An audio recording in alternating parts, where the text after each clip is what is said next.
Our launch keynote speaker is Dr. Caroline Froon, who is Director of Trade and Regional Integration and Investment Climate at the World Bank.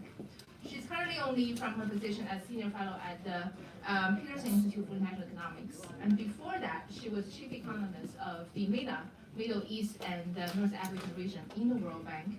She has had a long, distinguished career in the bank and Federal Reserve Board, I believe, before the bank. But on a personal note, I have known Caroline since 2003, I believe, 15 years ago, when I was an intern in the World Bank. We worked in the same department, same division, and have become a fan and follower of her work ever since then. And I never told her this before, but as a female economist, I have a few role models in my career. Two of them are in this audience, actually. Caroline, who is here, and then sitting next to her, Mary. So I'm really delighted to have Caroline here to share with us her insights on the US-China tensions. Thank you.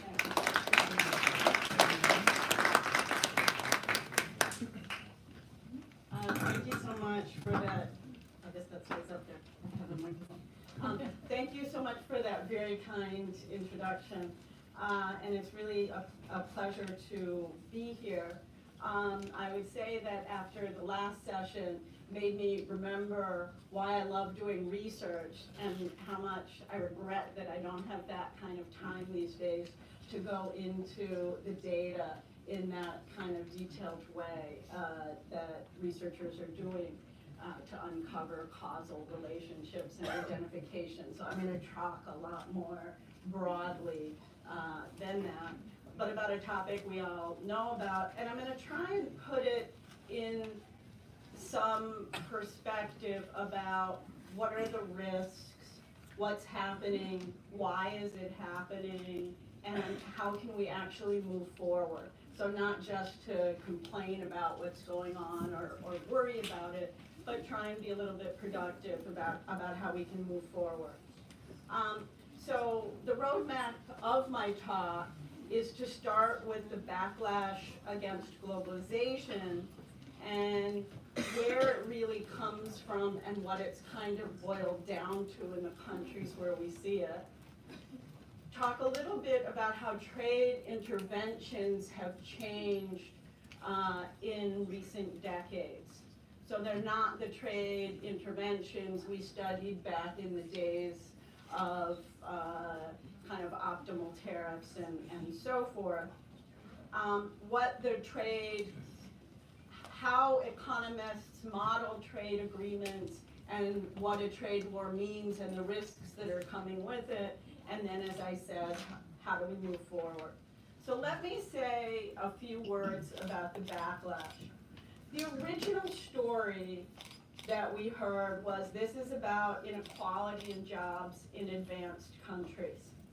And it's a kind of hexerolene that somehow the rich countries, the low-skilled labor in rich countries have lost as the labor-abundant countries have taken manufacturing and grown. And this was kind of a common story around what's going on.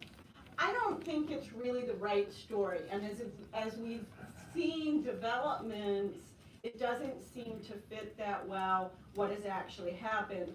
And one point I'm going to show is that a lot of countries experience the same shocks, but inequality has not risen in all advanced countries. So this is a refrain, oh, inequality is rising everywhere. Actually check the facts. It's not quite true that's what's happened. I think part of what's going on is about the rise of China. And there are some new issues that have come up meanwhile. And the WTO's failure to liberalize. So it had been at least working reasonably well since the financial crisis in terms of dispute settlement, but it didn't make much progress on liberalization. And as we know, if the bicycle doesn't keep moving forward, you can fall off. And so the issues it had settled were the issues of the previous century, And now we really need to get that going again and think about how to handle trade in the 21st century. So this is the first point I said I was going to make, just about different outcomes in different countries. So despite similar exposure to trade and technology, inequality has not gone up everywhere. It's gone up in some countries, down in other countries. And this shows that period of hyper-globalization. The one everybody talks about is changing things from the mid-1990s to the mid-2000s. Growth was pretty good everywhere over this period. US did have a rise in inequality, but actually Germany had a bigger rise in inequality over this period. And inequality in the UK, as measured by the Gini index, actually fell.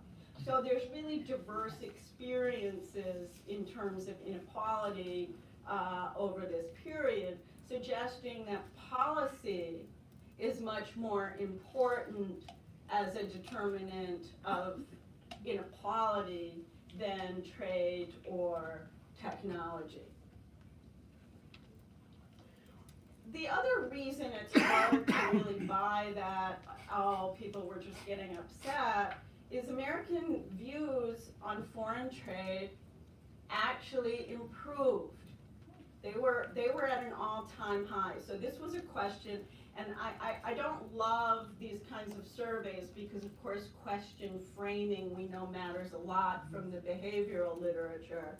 I guess just as an aside, there was one survey where they asked how you were feeling, and if the question, if you were married, came before it, people were feeling a lot worse than if that question didn't proceed.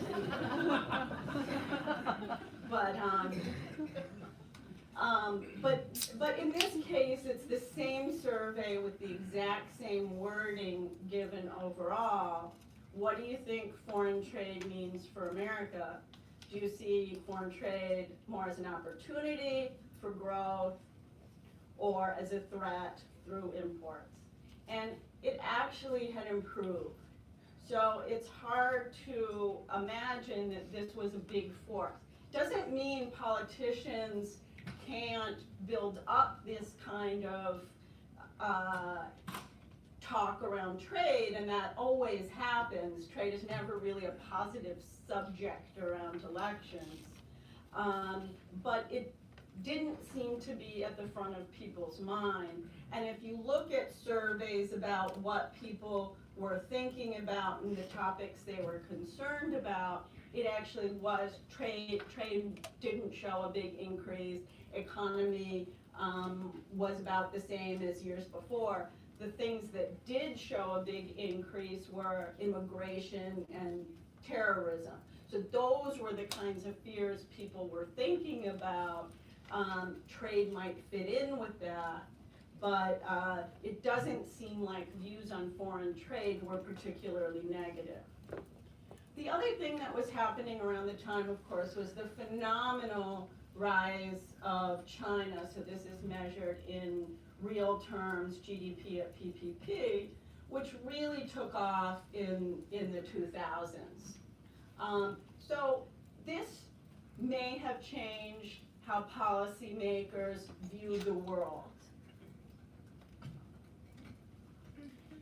And let's think about what the instruments were that had come to be important over the period.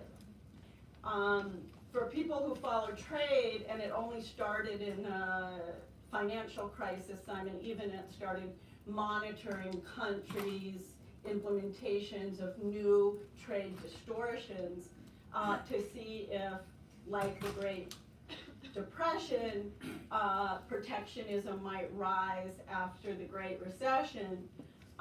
So he started monitoring every change in trade policy in 2009. And if you look at the main instruments, so Simon loves to talk about how there has been this huge rise in distortions. But if you look at what they are, they're actually export promotion. They aren't tariffs. Very different kind of intervention than countries increasing protection. Rather, countries began supporting exports either because of subsidies, because of export credit, and so forth.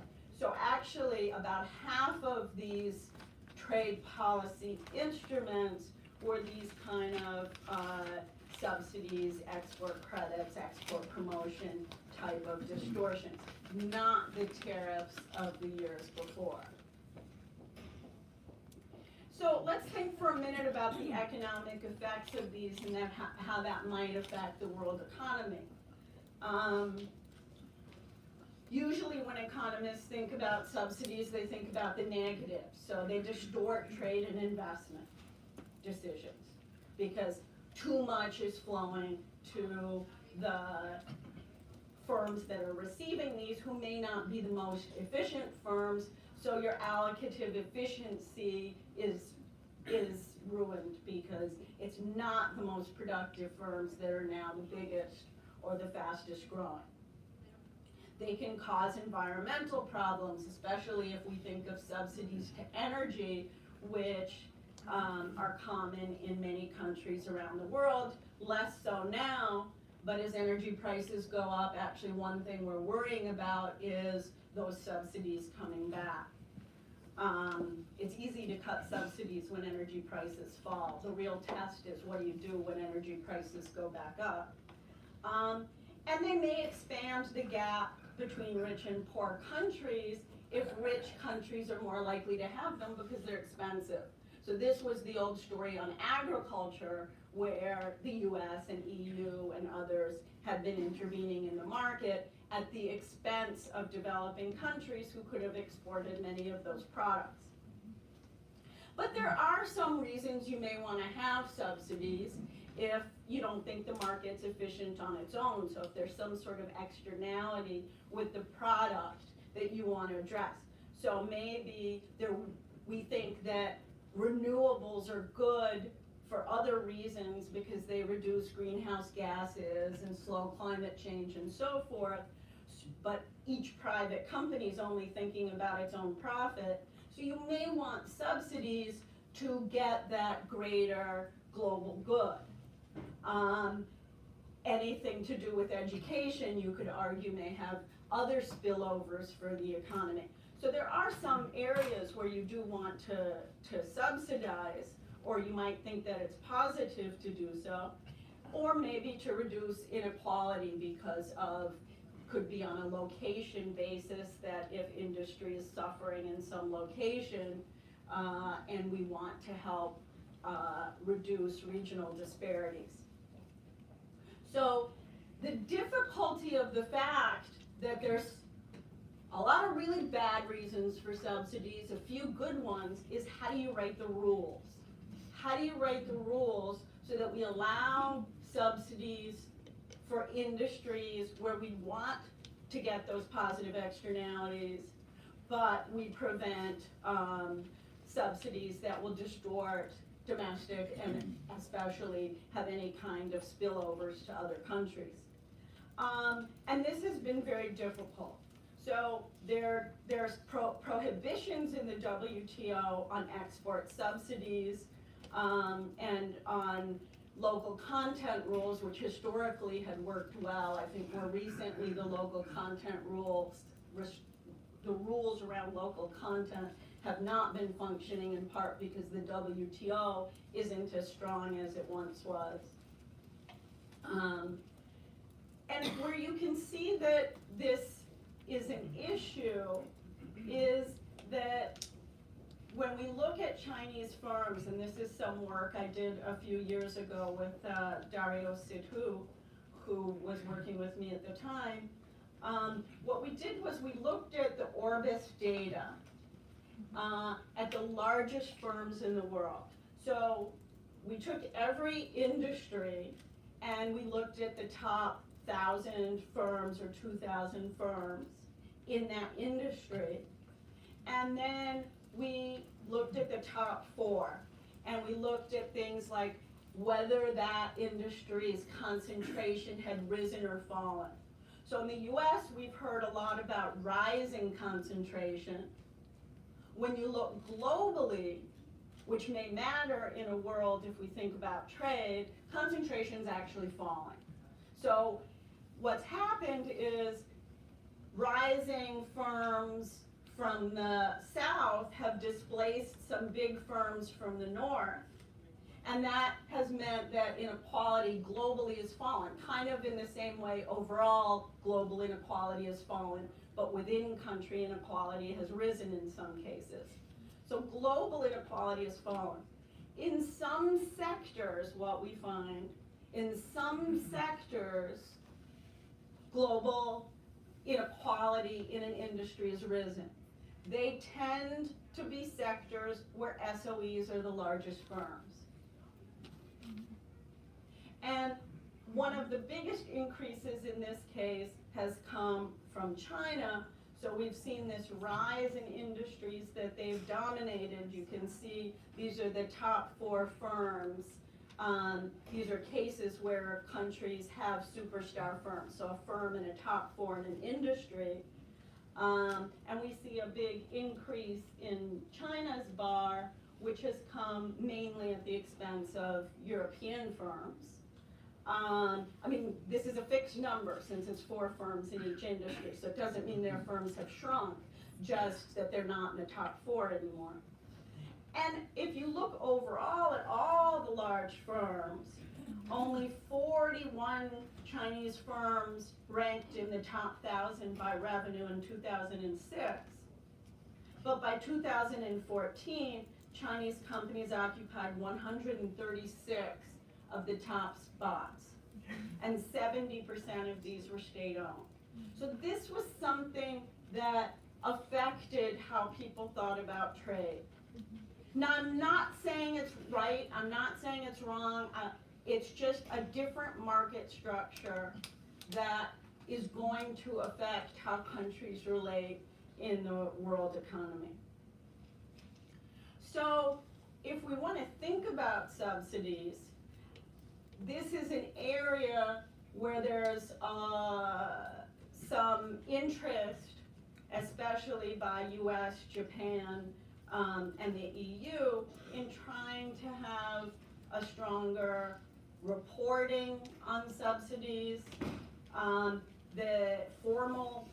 The WTO does require reporting, but it hasn't worked so well. And some solutions might be to have a negative list. So like, there are some sectors where it makes sense to have subsidies and to allow more in some industries than others.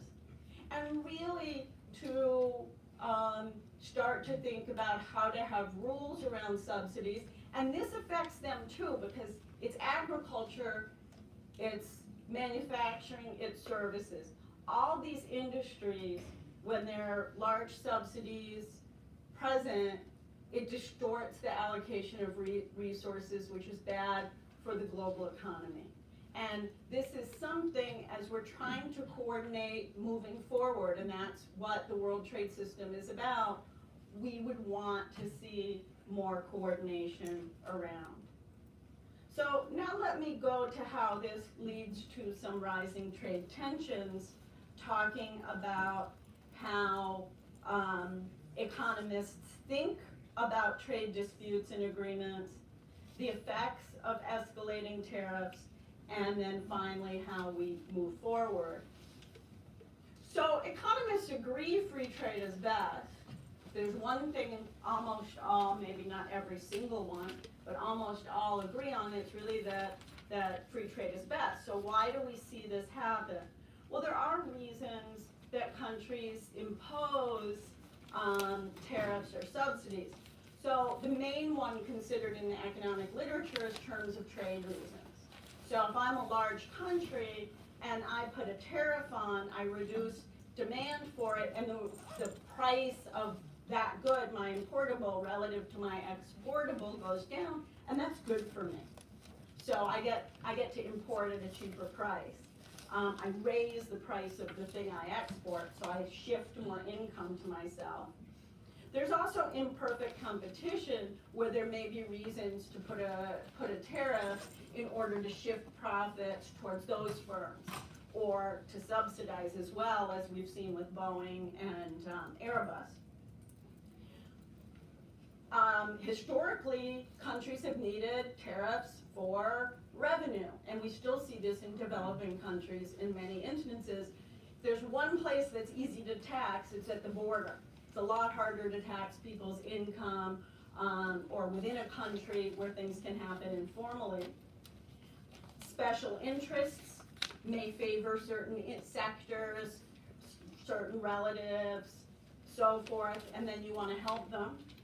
And then subsidies may be optimal either because of imperfect competition, as in the case with Airbus or Boeing, or to promote non-economic interests, maybe to do with employment. And things may have changed in a global value chain world.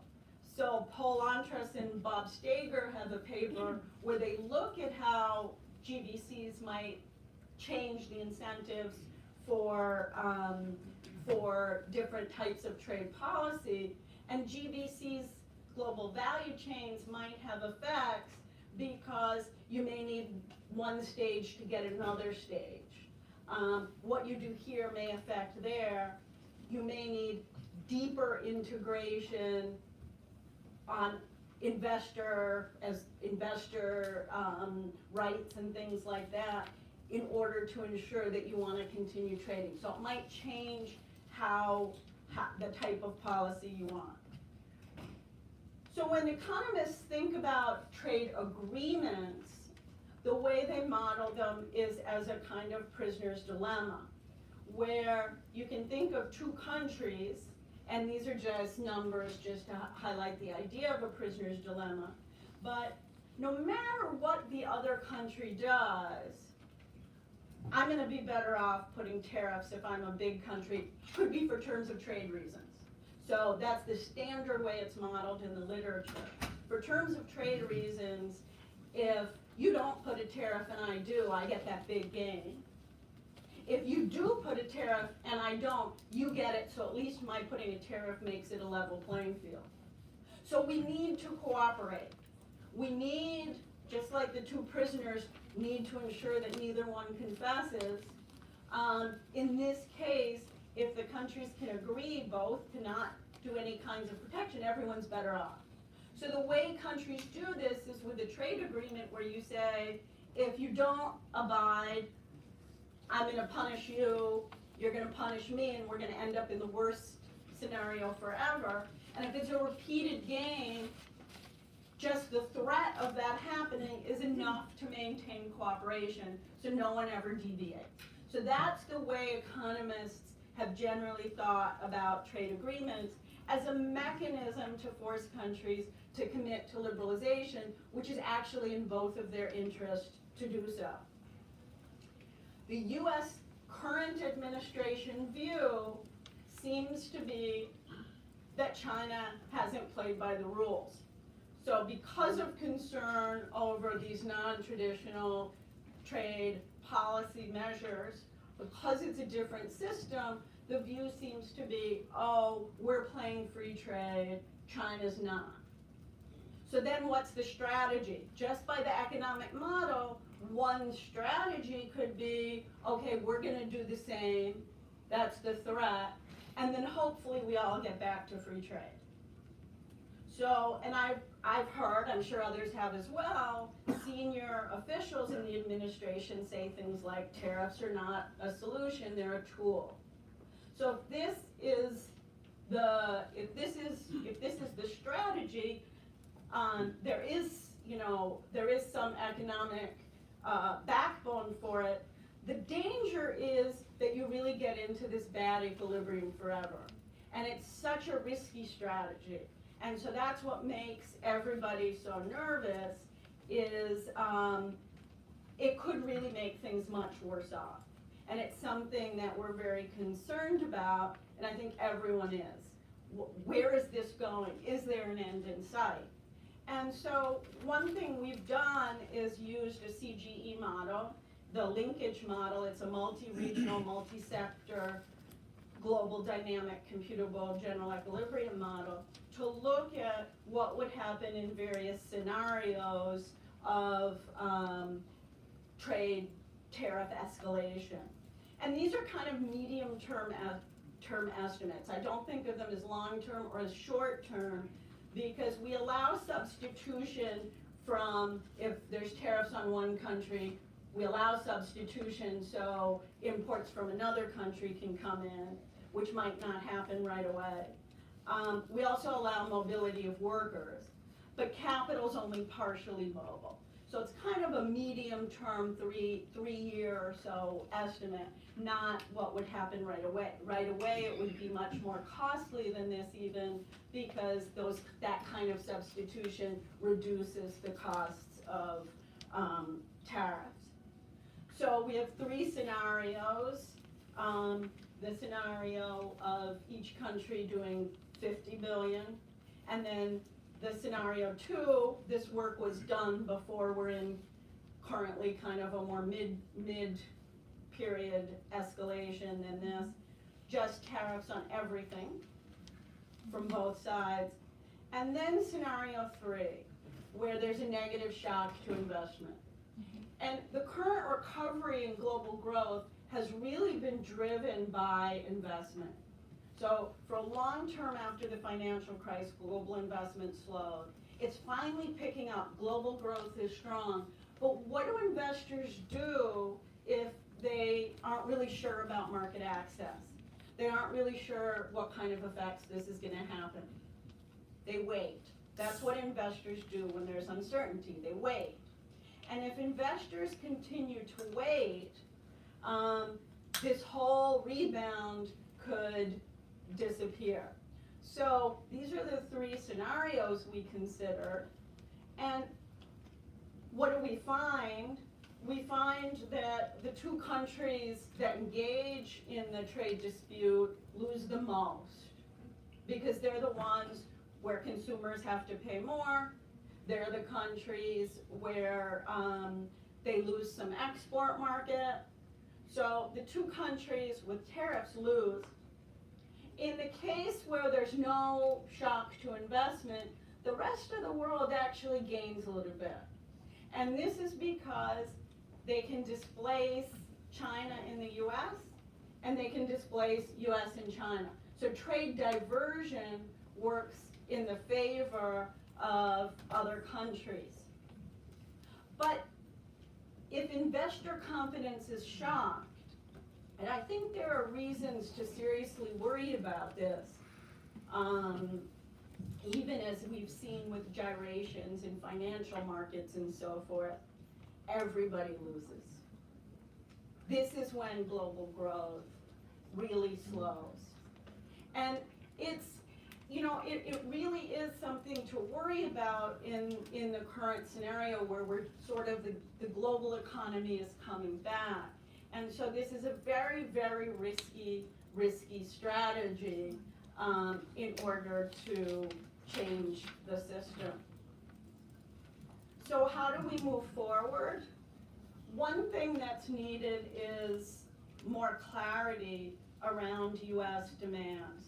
So while US has claimed that tariff is a tool, and it would help if there's some more clarity about what exactly they would like to see done within the WTO for China to do, etc. How important is the trade deficit versus technology transfer? Both kind of comments have come. And resolution will also likely require some action by China. One thing is, it's very important to maintain dialogue. It's worked very well with NAFTA. I think there was many periods when it seemed like NAFTA might not be agreed, but an agreement was reached. And reform is good for China. So we know that too many subsidies in some sectors distort the allocative efficiency. So it actually is part of the strategy they were on anyway. And actually, we've seen tremendous response in terms of lowering tariffs, in terms of opening to foreign investment. So this is clearly the right direction, and it's going to be good for China and good for the world. And mainly, we'd like to see all countries continuing their liberalization programs. One thing I've seen traveling around for the World Bank is that it's confusing to developing countries when they see what's happening in the world, because they've always been told for so many years that liberalization is good irrespective of what's happening. It's good for you. It helps resources go to their most productive uses. But now it's confusing, and some are saying, oh, no, tariffs are okay. And we have seen some tariff increases in South Asia. So I think it really is a concern, and we need to maintain this kind of well-known, we need to keep telling the stories of why trade is good. Countries that have done better have lower tariffs. Sectors that have done better have lower tariffs. People are paid higher wages in open sectors, in exporting sectors. That's where the good jobs are. So it's very important to continue with the types of policies we recommended in the past. And finally, and this is my last slide, one of the things we did was we issued a joint paper with the WTO, IMF, and OECD recently that looks about how to reinvigorate trade. So we wanted to take a positive view, that there are still some channels to improve and open markets. And let's not just talk about trade tensions and get distracted by that, because there are many channels that are opening. And you see it with other countries as well in free trade agreements. So free trade agreements are continuing to grow, they're continuing to deepen. We're working extensively with the African countries on the continental free trade area. So there is momentum going forward, but there's also things that can be done within the WTO. And in particular, there's many different areas where there are plurilaterals. And that's one thing. Maybe now that the WTO has gotten so big, we need to start negotiate through these kinds of joint initiatives rather than trying to do single undertaking, big agreements with everybody. As long as these agreements are open, so anybody can join when they're ready, this will help to allow the system to move forward. And I'll stop there. Thank you.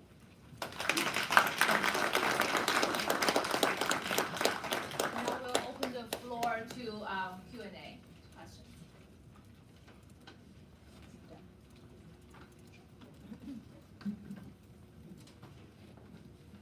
Thanks for the great presentation.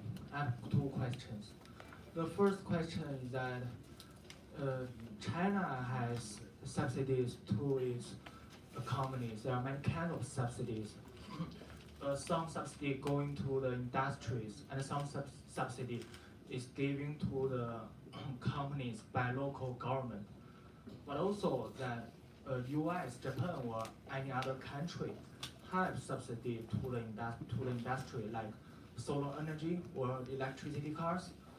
So, what kind of principle do you think should be useful in the global economy about subsidy? Where is the line? The second question is that China,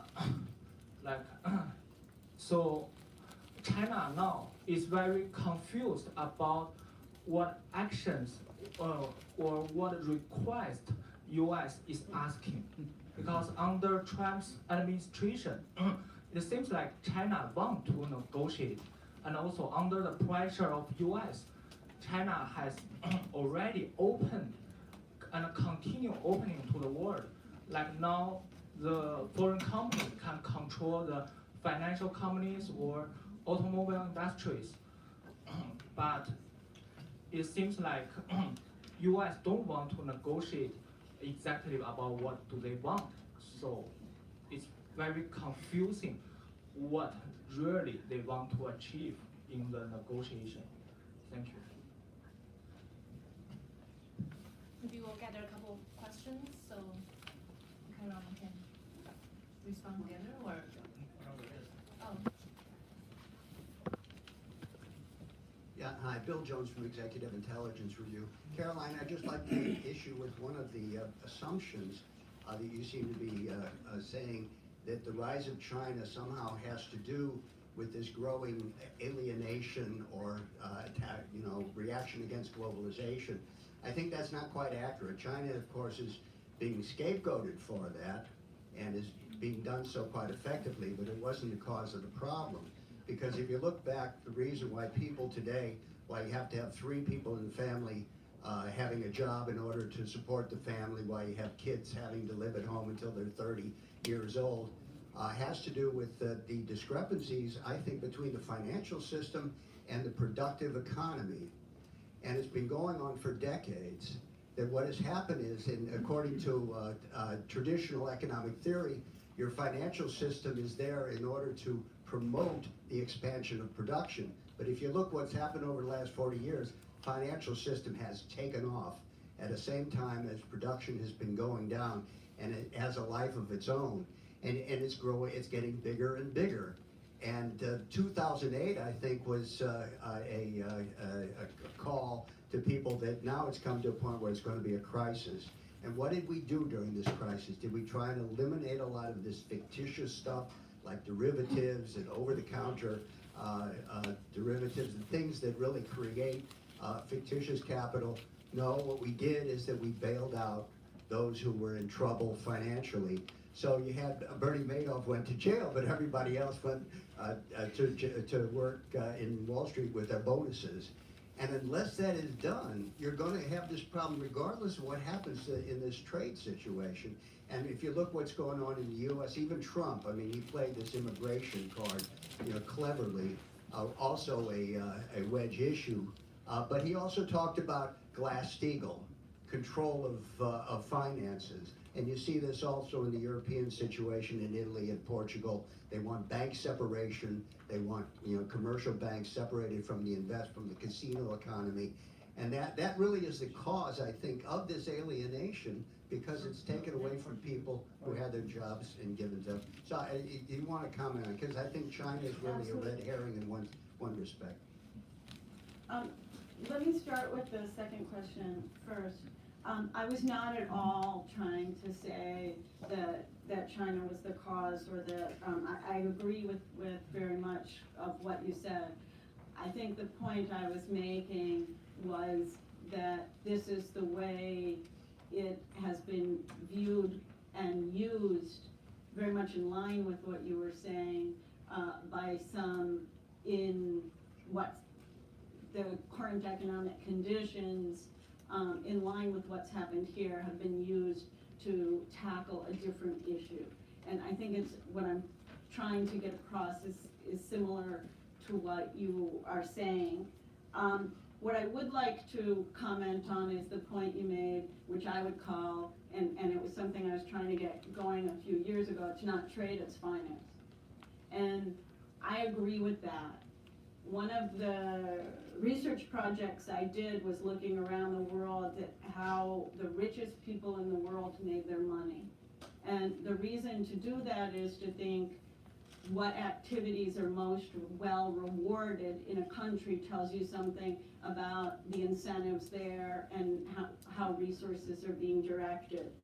In US, and this was looking at all the billionaires in the world, in the US, the rise is mainly finance, exactly what you're saying, these hedge fund types, etc. Not true in other parts of the world. In China, actually, what we see is a huge rise in founders, the good type of super rich who actually develop companies and products and create jobs. So I think if I gave that impression, I think you just misinterpreted what I was trying to say. That the direction this has taken seems to be less about what it may have began as. And the first question was about subsidies. I couldn't agree more with the speaker, and that, I guess, was the point about some are good and some are bad, and how do you draw the line? It becomes very difficult.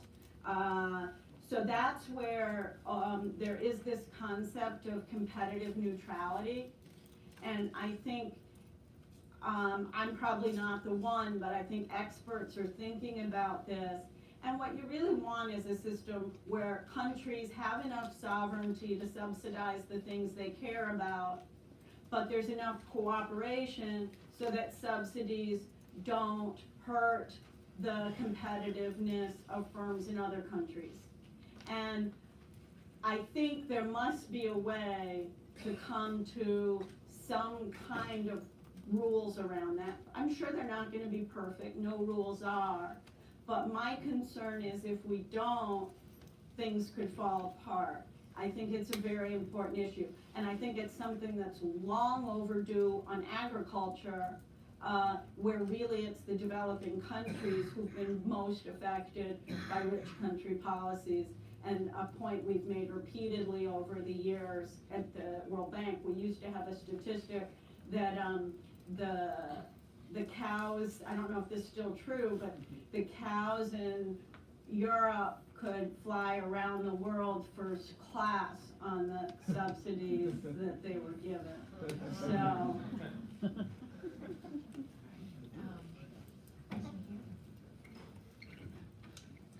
Steve Winters, independent consultant.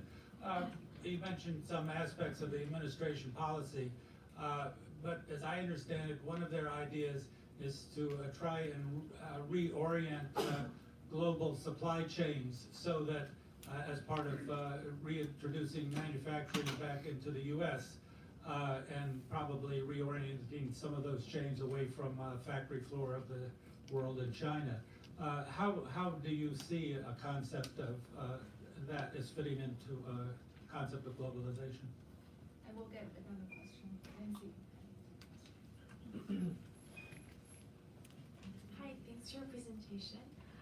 I don't get to talk to people who speak to policymakers as much as you do very often, so I'm going to ask a sort of annoying question, which is, like you were saying, in the 90s, people, it was pretty easy to go around to talk about things economists believe, which is liberalize, to developing country policymakers. So now, quite often we hear this pushback, or at least my limited experience from policymakers saying, all of this liberalization is really just being used to the advantage of the U.S., right? It's really just it's just about which countries getting terms that they like at the cost of poor countries, like these trade wars. And sometimes in China, people will mention the Opium War, which is kind of an extreme example. So in this current situation, where obviously the World Bank can't tell the U.S. president what to do, but in this current context, like, how do you convince policymakers in poor countries that liberalization is still a really great idea and that they're definitely going to benefit from it?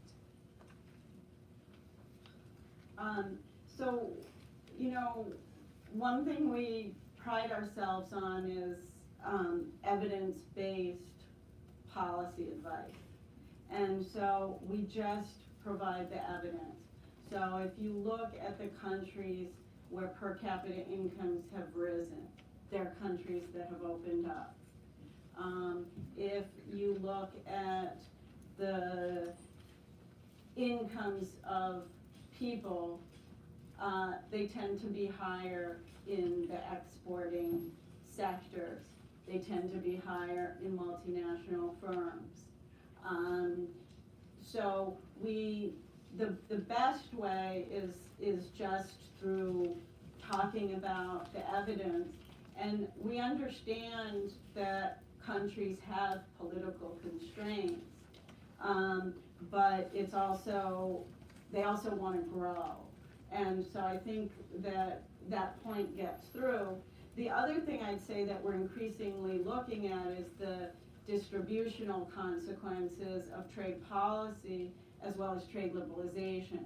So, with trade policy, often it really hurts the poor who spend a larger share of their income on goods.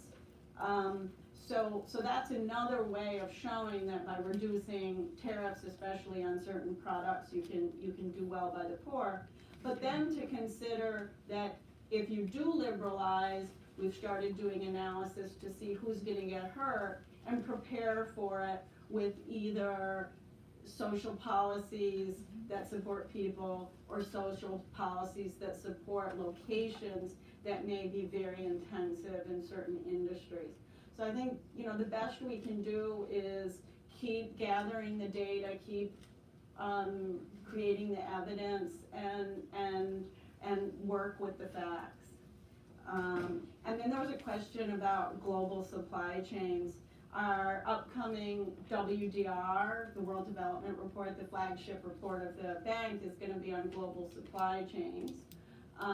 So I think this is a question we'll try and tackle there. I don't think I can really comment on the U.S. government's incentives around global supply chains. I do think that, like, when we do our CGE model and we think about how tariffs affect the world, we do very poorly at capturing these global supply chains. And so one does have to worry about the effects on the economy of interfering with them, and then understand also the development and spillovers they've brought to many parts of the world. Any additional questions? Yes.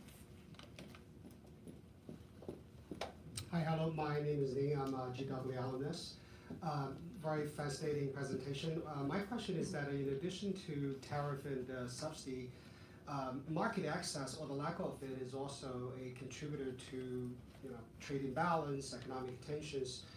How much do you think, or are there any researches around this lack of market access is contributing to the current U.S.-China economic tension? And what are your thoughts about that? We'll gather one more question if there is any. Yes, Mary?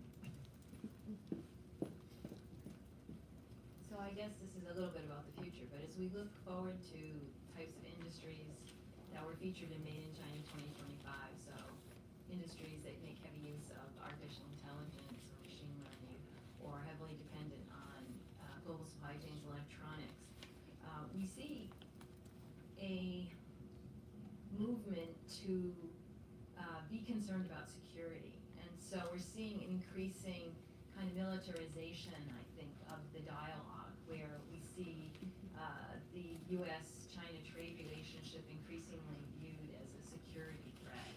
And I wonder, is that something that the bank's even on the radar screen yet? It seems to be coming, and one wonders how different regions will align. We saw this week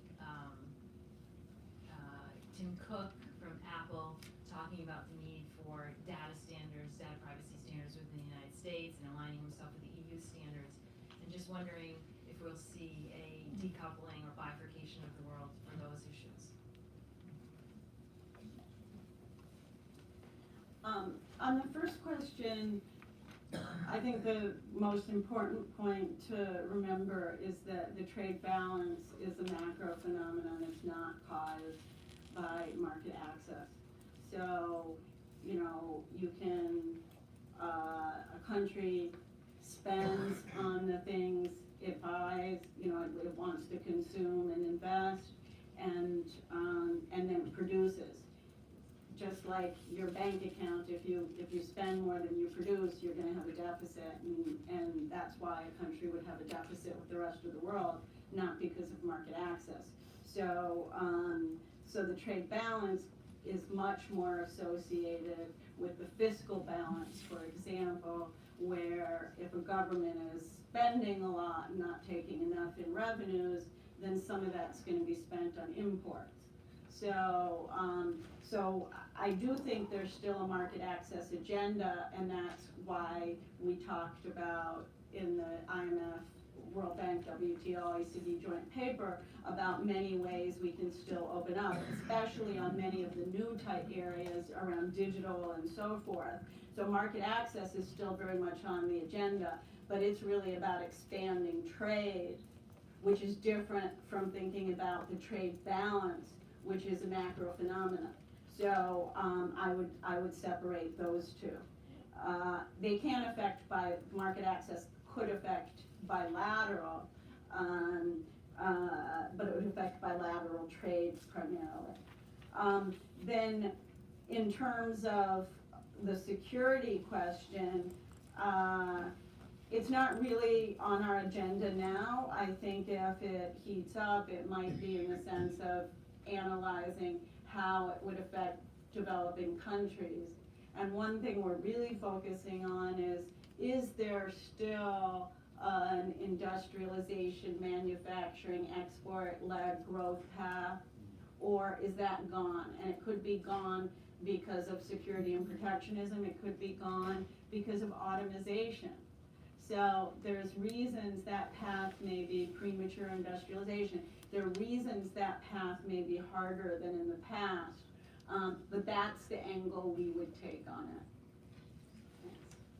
So unfortunately, we would have to close the Q&A, but we have anticipated the interest in trade war or trade tensions. So our next panel will also be on this topic. So save your questions for our next two speakers. But thanks, Caroline.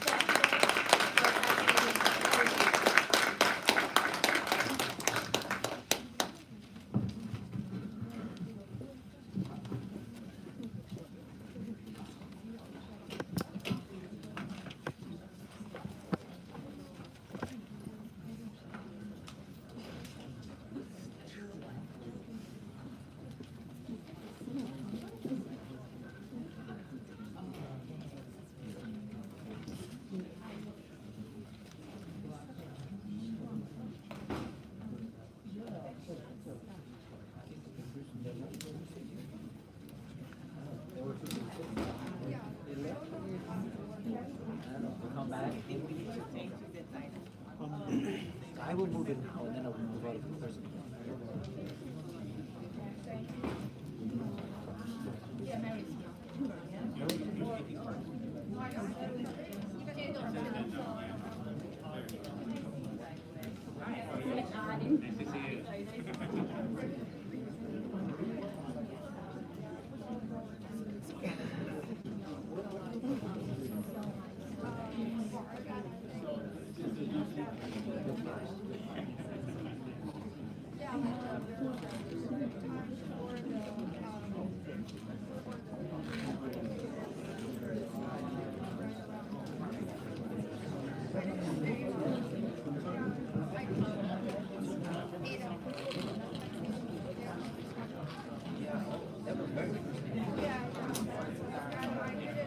All right, it's time to get started on the next panel.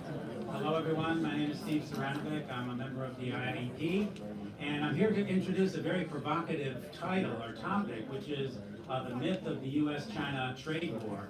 And I'm kind of hopeful that maybe by the end of this we'll just learn that this was all a dream, but I guess we'll have to wait and see. Our two speakers today are Jiandong Zhu, who's from Tsinghua University. He'll speak first, followed by Mary Lovely at Maxwell School at Syracuse and with the Pearson Institute.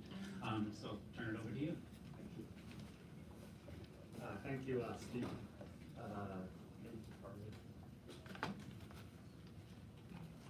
Thanks, Nikki. Thanks to inviting me. So I attended this same conference 2 years ago. That was an election day, and that being after 2 years, I come to this conference again. I found these 2 years many things changed.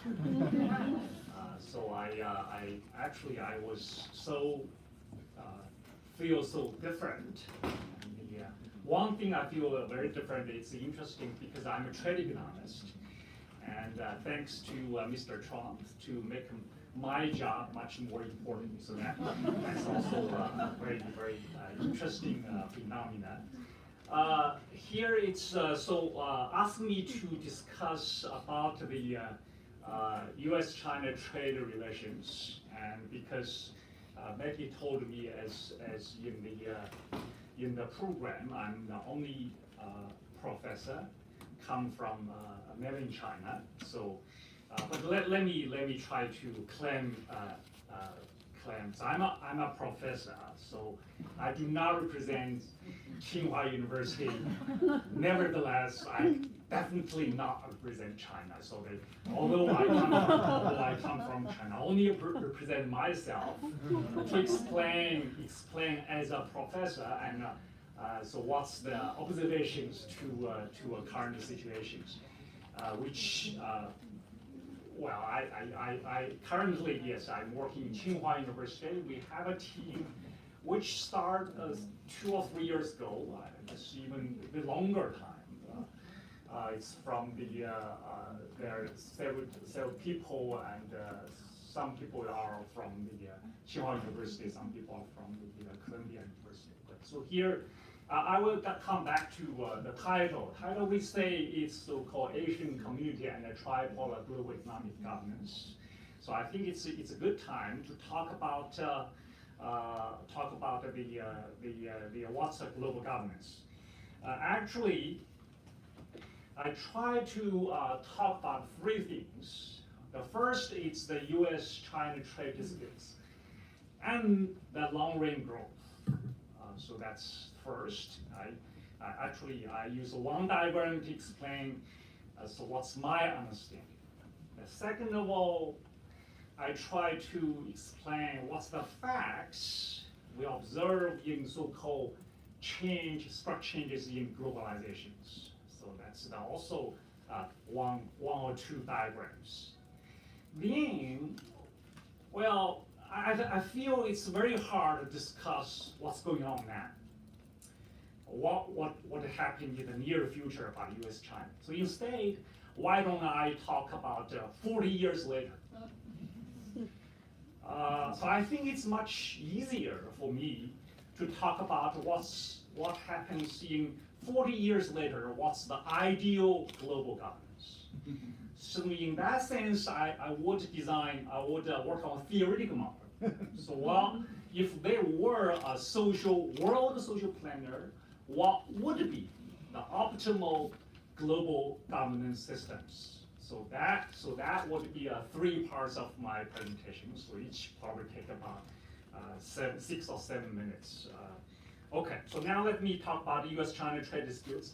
Again, I'm not going to talk about what's really happening because I don't understand. But let me try to use as a trade economist. Let me use a diagram to explain what could happen. This is Chinese. I want to show I'm from China. But so you don't understand. However, you could understand these diagrams, right? So let me explain about what's this diagram. The vertical line is GDP, the vertical line, and the horizontal line is years. The years are from 1978 to 2018 until 2016. So it's 8 years time horizon. And then, so what happened from the last 40 years, it's the historical data we already observed. And then we are now in 2018, so then we try to see what's going on in the next 40 years. So that's the things that we try to analyze. I use this blue line to represent the world. I use this black line to represent US. I use this red line to represent China. So that's the 3 lines. And then, so these are total growth, or the total GDP. So it represents total GDP. And then I discussed the 3 scenarios. And here it's a scenario 1, scenario 2, and scenario 3. So let me explain these 3 scenarios in the future. First of all, let's understand what's going on in past 40 years. In past 40 years, US growth is about, average is 2.3, 2.2%. And US growth rate, per capita GDP growth rate, it's very stable, 1.5% every year on average, due to the population growth, and being the GDP growth is about 2.3, 2.2. So it's very, very stable. from 1978 to 2018, in the 40 years, the average growth rate for China is 9.5%. Mainly due to these two countries' growth, mainly from data, and then the spillovers to the rest of the world. The world also document the pretty good healthy growth. It's about 4.5, 4.2% in the past 40 years. And then until 2018, China's GDP is about 60 to 70% of the US GDP. Depends on what the price you use or your purchasing power PPT you use. Okay, then what happens from 2018? So let's see 2016. Let's see what would be in 2060. To understand what would be 2060, we needed to go back to see what happens in the last 40 years. The people, the economists like me and like other people understand, we think in past 40 years, there are main two reasons to drive this economic growth. Number one, technology improvement. Basically this information technology, and which is an important driver for the past 40 years growth. Second of all, globalization. Right? So this is a major two reasons for the growth in the past 40 years. Okay, what happens after 2018? Many of the people think the fourth industrial revolution is coming, represented by the AI industry. So there are enough reasons to think there will be at least as similar important technology improvement in the future than we have observed in past 40 years. People even think it's much greater than that. The human as a human being may significantly change in the next 40 years. Robots, but there is enough reason to think there will be another wave of industrial revolutions.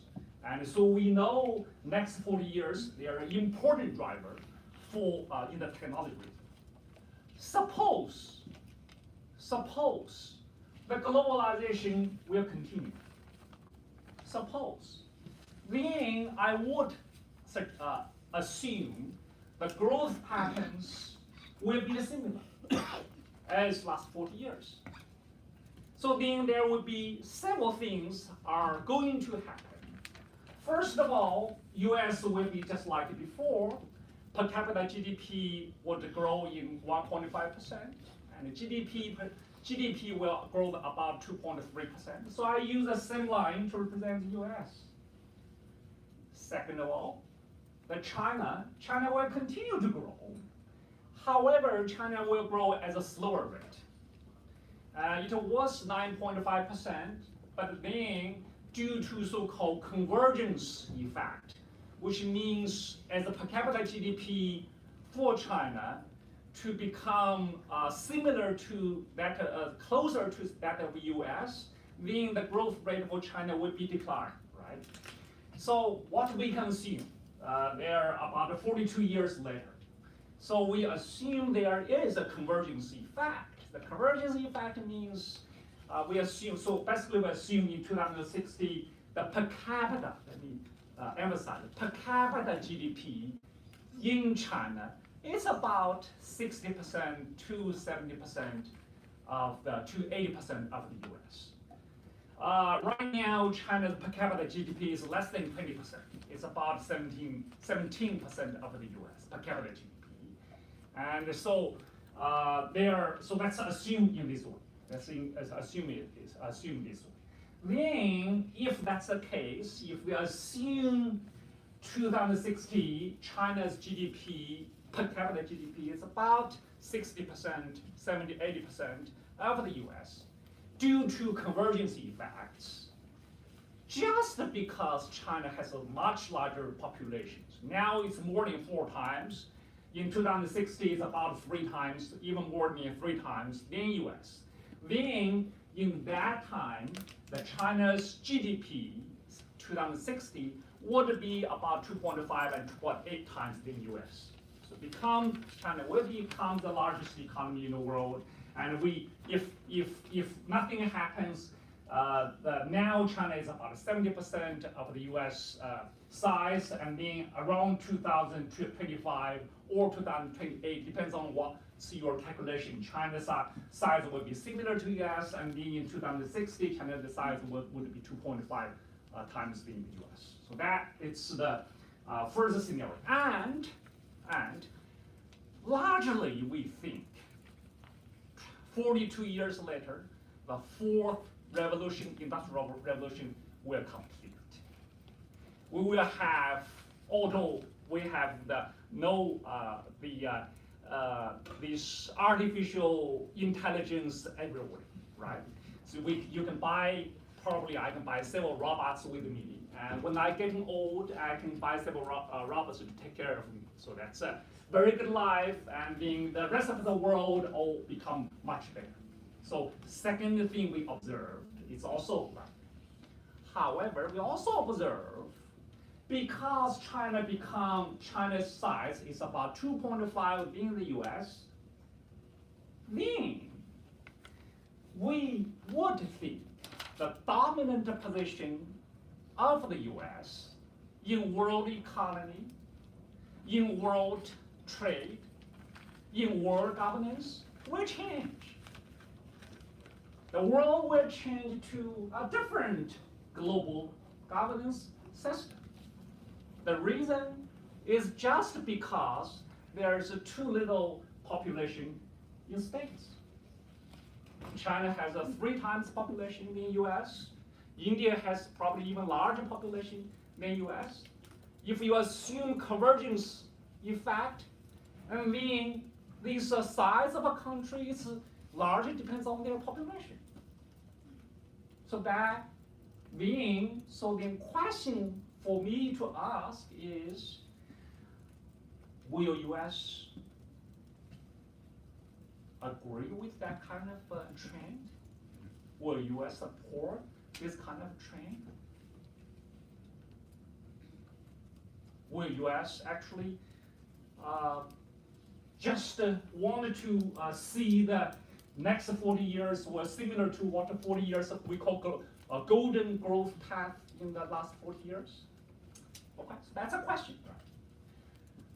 Okay, staying on 2018, we observed at least the US government do not want to see that pattern happens. The US government has launched the trade wars, has launched the trade disputes between US and China. So here, I guess most of people agree the trade disputes, trade wars is launched by US, not China, right? So then, as an economist, I needed to actually, these several days, I go around and ask my friends, and to what's the goal for the US? Why US launched the trade wars against China? What's really the goal? Is this the global imbalance? I was in the fund for 2 years, and we calculate, nah, it's not trade. The IMF says it's not a global imbalance, right? So what's the goal? Okay. Well, let me have a theoretically imagine one possible goal for US to launch the trade war. The reason US launched trade war is to maintain US a #1 position in the world, to maintain the dominant position in economy, in trade, and in global governance. We have heard, or using another words, we have heard presidents of the US repeatedly say to maintain the US leadership in the world. What does that mean? If US want to maintain effective leadership in the world, then that would be the second scenario. Second scenario means US needs to keep China in 2060, the total GDP not exceed US. That would be the second scenario, right? So that's the second scenario. I imagine it's one of the U.S. the goal to launch the trade wars. At least I heard from what I heard some current administrations, that goal is repeatedly mentioned. U.S. needed to maintain the leadership. And then what does this mean? How to maintain the leadership? What? GDP size. Right? So that would be the second scenario. Well, what would be the effects on that scenario on US? Let me just, for simplification, just an assumption. I assume that has no effect on US. From Caroline, the presentation, that won't happen, right? Because there will be a present dilemma. The trade wars would affect China, both China and the US. But let's assume that would be the scenario 2. That's what scenario 2, because China now is significantly slowed down, much lower growth rate, the entire world will become much worse. That's scenario 2. Are there scenario 3? Yes, there would be scenario 3, because the convergence effects will dominate. No matter what US is doing, right now trade from US is only 15% of the world. How China grows largely depends on China's domestic reasons. So if for maintain a normal assumptions, China, India, or other countries will still follow the convergence effects. So if the convergence effects will still work, then, well, in short run, yes, China's growth rate will go down, as Carolina estimated, about maybe 1.5% decline. But later on, it will go back to the original growth. So in 2016, basically, the total GDP will still about 2.5% of the states. Nothing changed. So in short run, yes, they are changed, but in long run, as long as the convergence effect is there, as long as the population size is there, then nothing changed. You are still losing a dominant position in the world of the economy, of the trade, just due to population is too small. So, how to solve these problems? Why don't we just go from trade wars? But I have a solution. Why don't? Because if the US doesn't like China's size, I think, why don't we let 2016, let two countries have equal size? That'd be better, right? How to make it equal size? Well, it's easy. US just open migration from China. That solves all problems. So then half population stays in China, half the population stays in US, then everything is okay. Then US is slightly have a larger population in China, then you still maintain the dominant position in the world. So then it solves the whole problem. I think so there are trade-offs, right? There are trade-offs. If US do not want to have an equal population in China, then you need to tolerate population size difference. So that's basically my first diagram. So I look at the long range effect. Although yes, short range the trade wars will change, but the long range doesn't change due to two reasons: convergence effect and population size difference. That's the first thing. First diagram. I used too much time for my first diagram. Okay, so have 5 minutes. Okay. I only have 5 minutes. Let me use 2 minutes to look. Okay, so here is my network of production interdependence. This diagram shows just the world globalization actually is a structural globalization. European, here's European countries, here's Asian countries, here's the US, North American countries. And this lines represents which country become the most important partners of other countries. That was 1995. We saw Germany, US, and Japan were key countries in the world for 3 blocks. Here in 2014, China, USA, and Germany are key countries in the world. That's the data before trade wars. That structure will continue. Continue in the sense, given the trade tariffs, that structure even becomes stronger. The stronger means we will have a European global value chain, we will have an American value chain, we will have a China value chain. So, my question would be, so here I heard the policy about the so-called isolation of China. I'm not sure, is it isolation of China or isolation of the US? I'm not sure what would be the effects. We can carefully calculate that as well. So that's, but however, we will see the 3 blocks in the world. I only have 3 minutes, but let's talk about the future. Okay, the future, theoretical framework. So what would be ideal global governance? Ideal global in 2060, not next year. And then assume there is a believe it in the social planners, he would like to design a global governance. And then what he would do. Here I have a theoretical framework. So suppose all countries look at it from 0 to 1.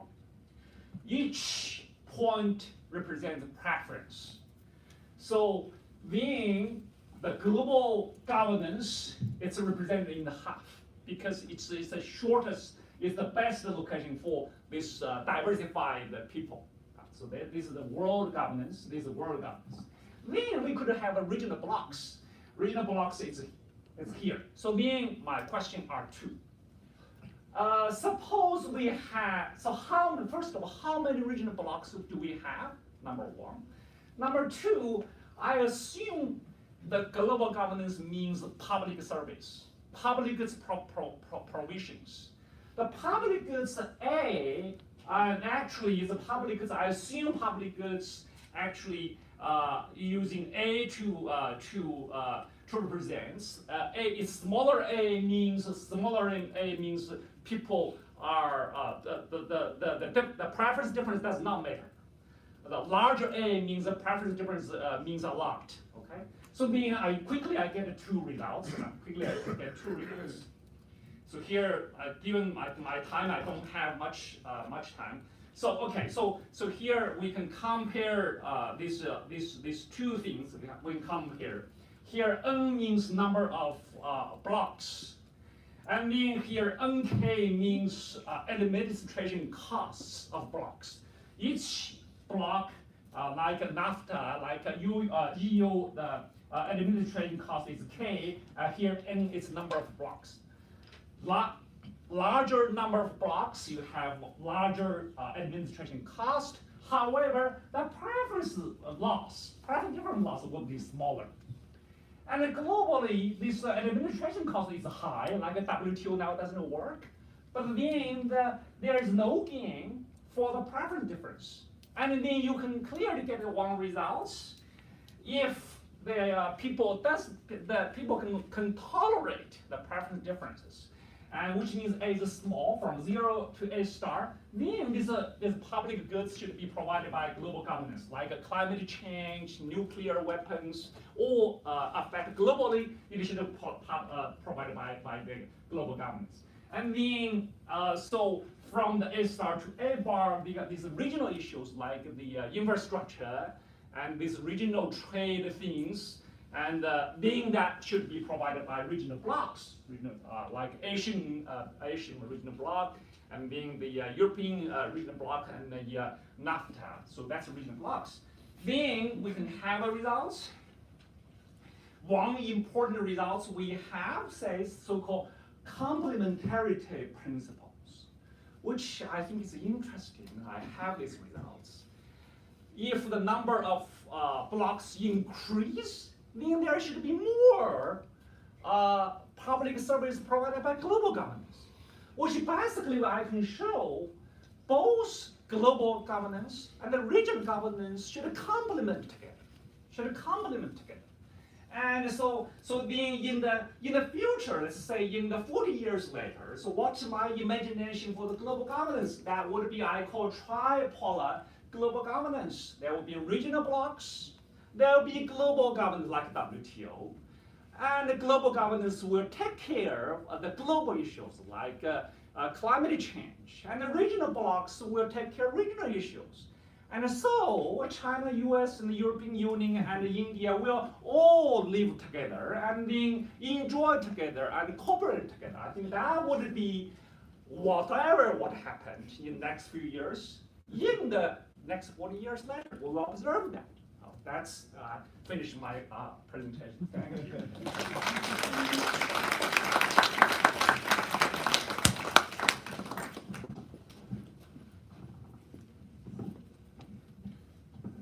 Mary?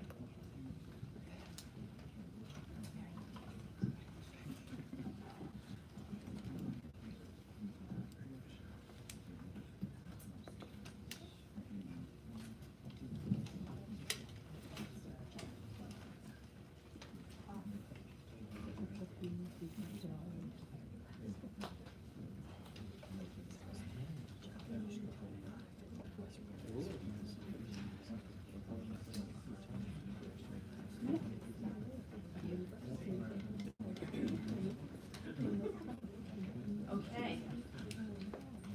Well, it's very fun to follow Jiandong, who raised some really important, big questions. And I think my talk takes it back down more to micro in today, but also relates back to Carolyn's talk, which was about subsidies.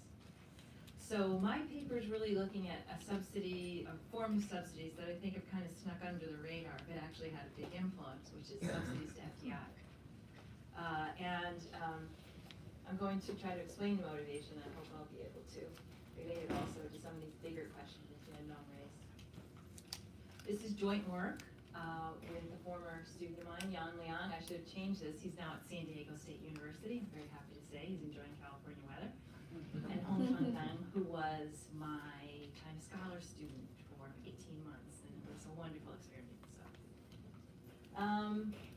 So we all know about China's export surge, and some people trace back the current crisis to the export surge and the belief that this caused job losses to the United States that were large enough to cause political friction.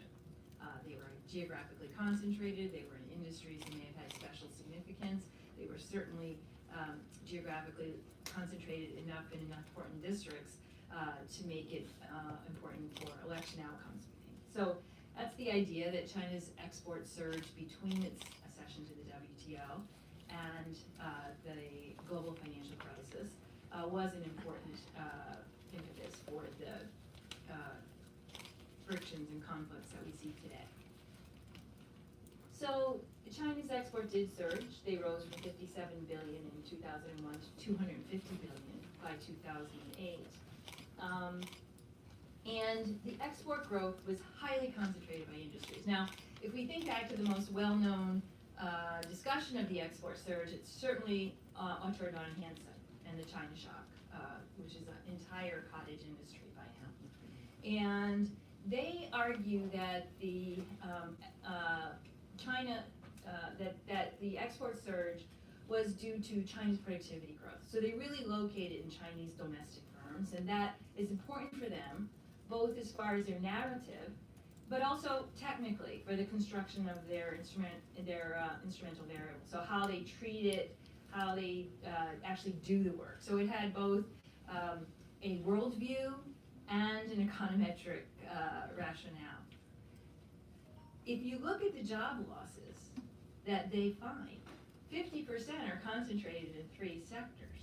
So this is really story largely, and none of the others have more than 5% of the total job losses that you're talking about. So we're talking about 3 big sectors and the munchkins, right?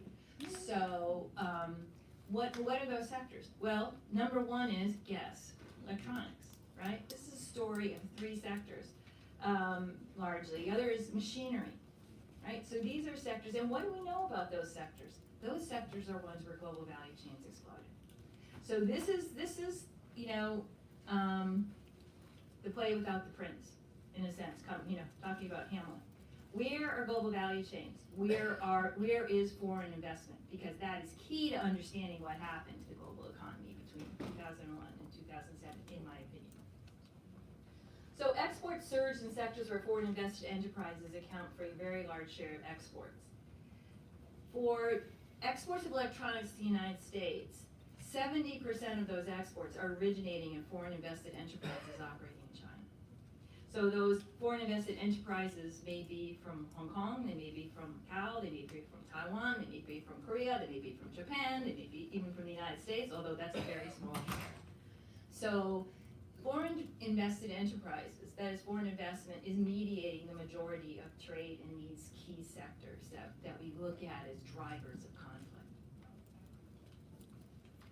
So this is new information, I think, for some of you perhaps. This is coming from the China customs records, and we're looking at the share of China's exports that are coming from foreign invested enterprises.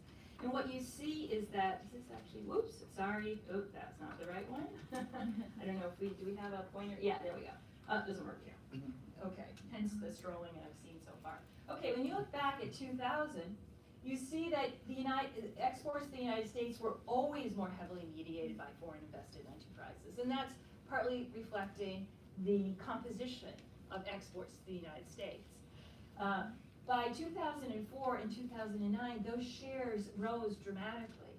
And in fact, by 2009, this share was almost 70%. This is all exports. So this is not just those that we isolate as heavily FIE mediated or heavily dependent on foreign invested global networks. In 2014, the most recent year for which I have access to data, it's 60% for the United States. So this is not a phenomenon that came and went. This is an important phenomenon that has stayed. And for the United States, it's always been more important than for trade with the rest of the world. And that makes sense, because the trade with China has with the rest of the world includes trade with European Union, but it also includes a lot of trade with countries in East Asia that are its suppliers, and also lower income countries to which it acts as a main supplier of things like cell phones, as opposed to an importer of parts to produce Apple phones for the US. So I think we can see from the slide that foreign investment remains a very important part of the story about the US-China trade relations. So what about Chinese foreign direct investment regulation? Is it different than other countries, or is it just something that just happened naturally? Well, part of it, we know that it is something that happened naturally because it's happened all across the globe. It's not just happened to US companies decided to offshore or outsource from China. It happened all across the globe. But Chinese policy has the same form. The types of policy instruments that China uses are found in lots of other countries. For example, India had many restrictions on foreign investment and many preferences for foreign investment into certain sectors. For example, going back a ways into business services, which they wanted to push. So now they're much more involved in promoting labor-intensive manufacturing to industrialize in that way. So it's not the form. What has been important in China is that they've been relatively restrictive in ownership limits. And this, of course, has become highly politicized because in the US Section 301 case, which is the basis, the legal basis in US law, not in international law, in US law for the current tariffs against China, forced technology transfer, which in the view of the US takes the form of forced marriages or forced partnerships with local firms, are due to these ownership restrictions. So for example, in auto parts, you could come in, but you can't own more than a 49% stake. That would be an example of what we're talking about here with ownership restrictions. And therefore, since you have a partner who may have full view of all your technology, the allegation is that that is a way of forcing technology, particularly if there's rules that require the local partner to have full access to that technology. I'm not really going to speak today about those allegations, but I think what we see is that this particular form and these particular restrictions are important in the debate.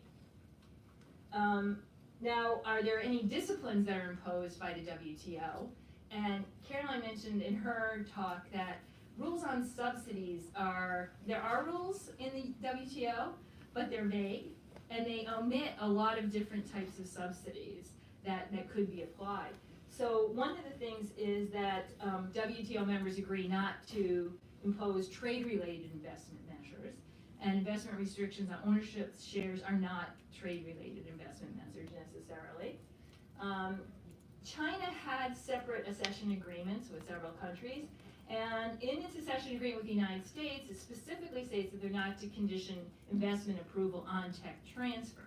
That's different than saying they won't have ownership restrictions, which they did, they still do in some sectors, and which would have been addressed by a bilateral investment treaty, but were not prohibited by their accession. They did not promise to remove these by their accession agreement.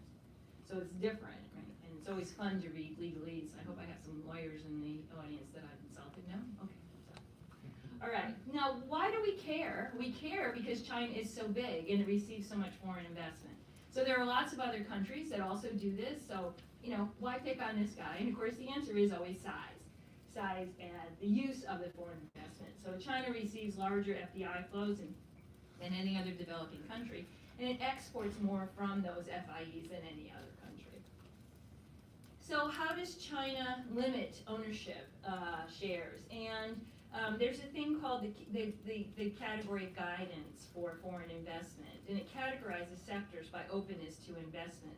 This is a text-based guidance, so it doesn't match up easily to the codes, industrial codes that we use to do our nerdy stuff as economists. But the basic way we think of it is forbidden. There are no foreign investment permitted in certain sectors. An example would be tobacco. That is no foreign investment into tobacco. Like in the US, it's not considered good for public health, but it's also a huge source of government revenue. Restricted investment is by permission and only as a minority shareholder in a joint venture. So an example here would be automobiles, which of course has become important in the political debate. Then there's encouraged sectors. In encouraged sectors, an investor can enter with free to choose the ownership share, so they could take a domestic partner if they want or not. But they also are eligible for certain deals, and I call them deals, but they're encouragements. It may be access to a particularly attractive science and technology park, which will enable them to hire higher skilled workers who want to take advantage of them. Or it may be access to, land for a factory where the sewer lines, the water lines are already there. It may have preferential access to things like university labs. If you're pharma and you need to test products in country to pass the equivalent of the Chinese FDA. So these can take a wide variety of forms. Lastly, there's a whole group of sectors where investment is allowed. If it's above a certain dollar amount or R&D amount, it has to be subject to approval, sometimes at the provincial level, very large deals at the central level. But nevertheless, there are no de jure restrictions on the ownership shares and probably allowed. So let me just go back there for a minute. So how do we match these two industries that we can use for analysis? And the answer is, fortunately, it was already done. It was done by Shang and Yang, who had an interesting paper on export diversification in the Journal of Development Economics a couple years ago. And so we're going to use their coding. We have also redone their coding, and they did a great job. So I've already visited Dennis Yang to tell him, hey, you did a great job. He said, I know. So it was a great job. It's very difficult, and it also means that it's not perfect. We have the same problem in the United States when we look at regulatory changes in the United States and trying to match that up to particular industries. So what do we expect policy to do? Well, encouraging policies are deal specific, but they clearly seem to focus based on anecdotal evidence and firm testimony. They seem to focus on reducing the fixed cost of entry. So it might be, as I said, access to land that's pre-prepared, or other types of fixed costs that you would have to get your product to market. So if we lower the fixed cost of entry, we're clearly going to induce entry by foreign investors. And we should increase exports, unless the product is something where it's only going to be sold domestically. So there could be exports, there could not be, but since many of these foreign investors are selling into global markets, we would expect that there would be exports coming from the operation of a new plant in China. What about restriction? Restricted sectors are those that are closed to wholly owned foreign investments. So we already have joint ventures operating in those sectors. When we open it up to wholly owned foreign investment, we would expect that it would induce entry by wholly owned form, through the wholly owned form. And if you're familiar with the profile of foreign investment into China, you knew that China liberalized much of its foreign investment regime with its WTO, to its accession to the WTO. And we see a very dramatic break point where prior to that point, most investment took the form of joint venture partnerships. After that, the dominant form becomes the entry of wholly owned subsidiaries of foreign corporations. So we have this dramatic change, and yet we still see some entry as a joint venture, and clearly part of that is due to policy. You have to have one, but not all of it. Nevertheless, when we remove restrictions that require a JV, we should expect to see an increase in wholly owned foreign subsidiaries. Okay, now, does the Chinese government encourage FDI often? So these are the share of 4-digit sectors where some products within those sectors are listed as encouraged. So it won't be everything that's in the large 4-digit sector. So if you're in, say,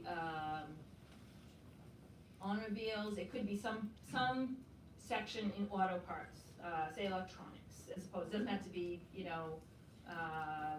seats. So it's if you have any sectors that are encouraged, and we see that rises from about 1/4 of all sectors in China to 43% by 2007 with a steady progression. Here is the data and the major changes. So the catalog doesn't change every year.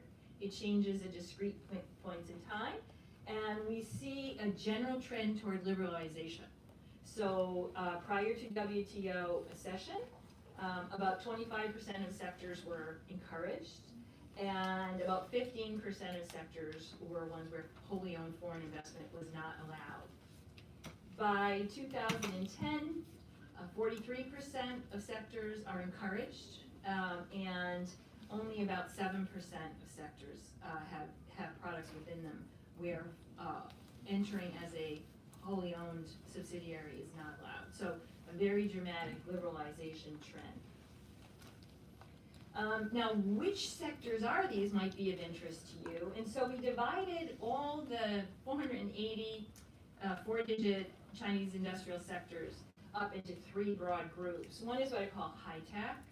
The other is capital intensive and labor intensive. So how do we define these sectors? High tech are those that are defined by the Chinese government as high tech sectors, and they would include all the ones you would think of, including transportation, aircraft, aerospace, pharma, advanced chemicals, especially electronic chemicals, so things like this.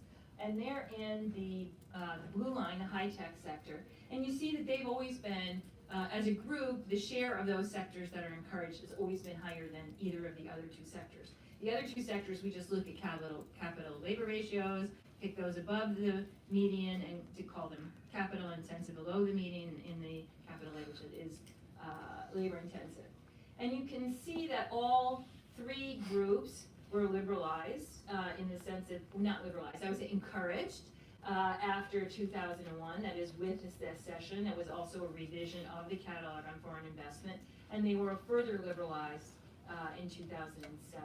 But by 2007, almost 60% of those industries that are listed as high-tech were already encouraged, that is available for special deals. Which sectors were restricted? Well, interestingly enough, high-tech sector was also most likely to be restricted, with 20% of those sectors restricted at the time of prior to WTO session, and that share dropping dramatically with a session. We also see drops in the share of sectors that require you to take a venture partner, both in capital-intensive industries and labor-intensive industries, where really it's very, very narrow sectors. There's very few sectors in that sector where you would have, in those industries where you would have to take a joint venture partner. Okay, what are some industries designated as high-tech? Chemicals, medical and pharmaceutical products, special engineering equipment, communications, computers, other electronics. So this includes all cell phone stuff. These are very broad categorizations. Instruments, meters, and office machinery. These are all areas where China's share of global trade has increased rapidly since 2000.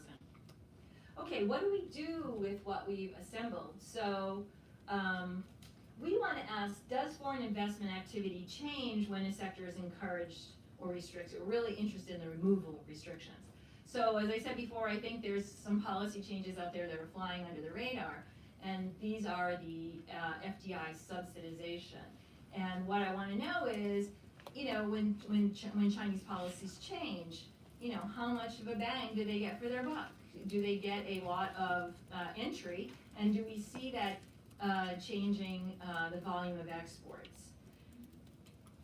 So we're going to compare very similar to what Nancy did with her data. We're going to compare before and after activity in the sectors that are treated, where our treatment is either now you're eligible for special deals if you come in and you're an investor who wants to do activity X in our country, or alternatively, the treatment is we're going to take this sector and we're going to remove the requirement that you have a JV partner.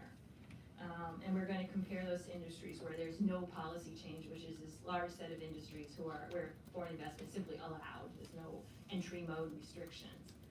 And then we have to worry about endogeneity, because we might think that the Chinese would carefully pick which industries they want to liberalize in this way. So for example, with allowing wholly owned foreign investment, it may be ones where the sector is already fairly mature and there's no worry anymore that foreigners would come in and dominate the sector with their wholly owned plants.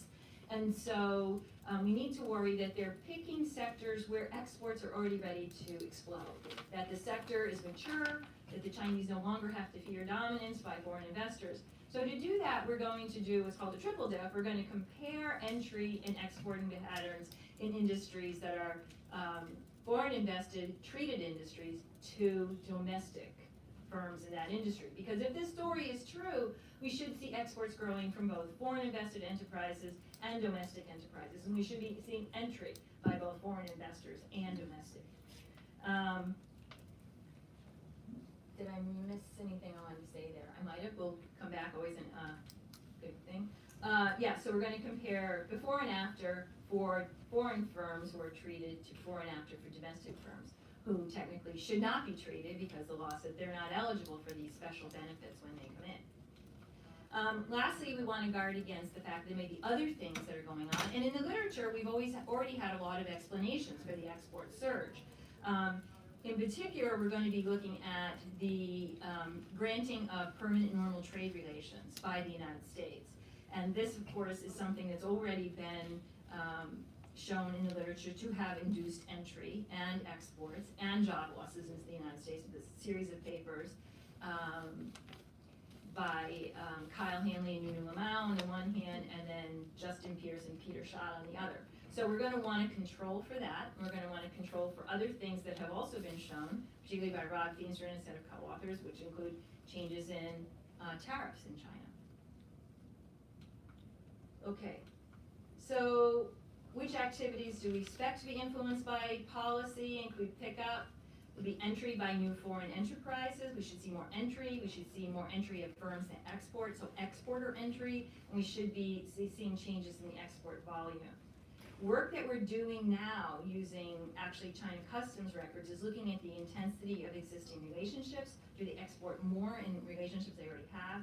Do we see exports of new products to new destinations, which is something that we would expect to see if allowing wholly owned foreign investors in actually brings in better technology. We should be seeing Chinese products being able to penetrate more advanced markets that have higher demands for the products. And then we want to look at exports to the United States only. Okay, so this is just a graph that is similar to the one that Nancy showed. It's no real analytics here. We're looking at, on the one hand, foreign enterprises, and on the other, domestic. And we didn't just look at encourage, we looked at the sector that was most likely to be encouraged or to have a change, and that is the high-tech sector. These are domestic enterprises, foreign enterprises, domestic enterprises. And what, of course, you see is that with WTO accession, foreign enterprises really see a great growth spurt in terms of their export values. Domestic firms in the same sector, high-tech and others, seem to have a very similar pattern. So it seems like something is happening there, and of course we need to make sure that it's what we think it is. So we're going to use the Chinese manufacturing census for 1998 to 2010. This does omit smallest firms. It does provide the other information that we need. So we are working right now with Chinese customs records because it's the universe of exports. We're not able to ask the same rich menu of questions, but we are to dig deep, do a deep dive into some of the export pattern changes that we would see.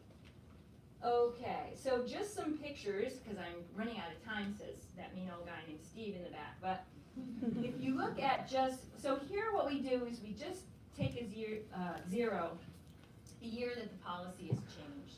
So what we see is in encouraged sectors, and this is differences between what happens in treated sectors and untreated sectors. And what we find is there's no real difference between treated sectors and untreated sectors prior to the treatment. After the treatment, we see a big increase in the number of firms in treated sectors. Unrestricted, you can kind of think of this. This would be if you added a restriction. We could do it the other way, which is what we're seeing is the removal of restrictions would be more enlightening probably, but no big trend prior to, and then we see a big decrease. So what you do is it restricts wholly owned entry, and removal induces entry, and those firms export. Okay, and this is similar for the number of foreign exporters. You see similar trends. So no pre-trend, but you get a big bump up with the policy, and this is export values, which of course we're very interested in. Okay, so just looking at some of the numbers, so as Nancy mentioned, do the regressions we control for industry and year fixed effects, a whole variety of fixed effects. Here we're just looking at foreign investment. This is all foreign invested enterprises right here. And we see encouraged, loosely speaking, raises the number of firms by about 14%. So then we divide it into joint ventures, a joint venture sample, and a wholly owned foreign invested sample. So those two together form all FIEs. And we also see positive effects for both of those. When we look at restricted sectors, we see a big decrease, a significant decrease in the number of firms that enter as wholly owned. Looking at the bottom two panels, similar patterns for the number of exporters, and we have less precise here on export values, but overall for the large sample where we pool them, we see a big increase in 36% increase in export values from the treated sectors overall. I should say right now we are separating these out between so-called Hong Kong, Macau, Taiwan firms and foreign firms. Those may be of interest because of the belief that they have technological differences. Here's where we triple difference. So now instead of just comparing those that are treated in treated sectors, non-treated sectors, we're now going to compare what happens to foreign firms to domestic firms. So use the domestic firms as a control group. And we see that the results are even stronger. We see that relative to their domestic peers, foreign invested enterprises in treated sectors, we see we're more likely to get entry, we're more likely to get entry of exporters, and we're more likely to see an increase in export values. Okay, findings. Encouraging, raises the number of foreign enterprises by about 14%. raises the number of foreign exporters by 15%, and it raises the value of exports from foreign invested enterprises by 36%. Removing restrictions, limiting wholly owned foreign firms reduces the number, restrictions reduced by 15, and we don't see any effect on values of exports from WFOEs. So it does lead to entry, but they tend to serve the domestic market. I have to say, I didn't really highlight it, but we find no significant effect on domestic industries from treatment. So just as you would think, these policies should only be used for foreign investors, and that seems to be the case. I just want to show you one thing we've done, which is sort of a partial equilibrium aggregation of our results. We say, okay, let's think about what the world would have looked like with these encouraging policies and without. And the blue is the total increase in export values, which you see falls off sharply with the global financial crisis.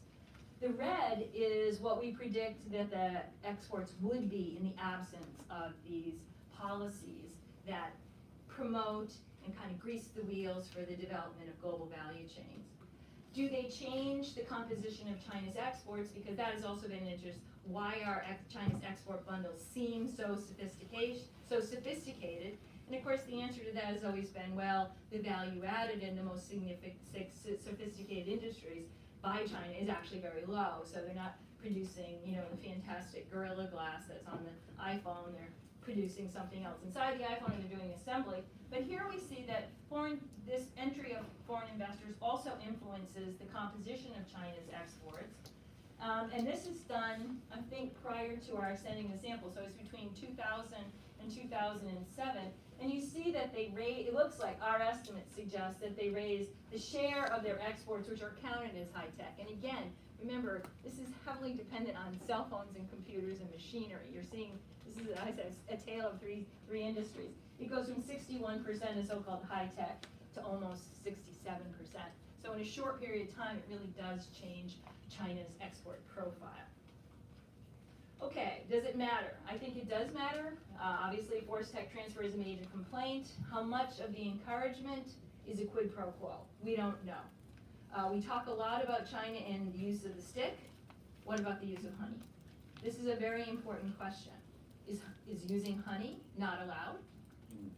I mean, that's an important question, right? So, and if you get the honey, that is a sweet deal, what do you give up? If you talk to companies, a lot of companies will say this. And so we know, at least I think, on the basis of this work, that the honey does matter. Honey helps. Honey works. The policies are not just doing nothing. They're actually having an effect. That effect is influencing global trade patterns, and it's influencing the composition of China's exports. And I think it's time we focus a little bit less on vinegar and a little more on honey. Okay, thank you.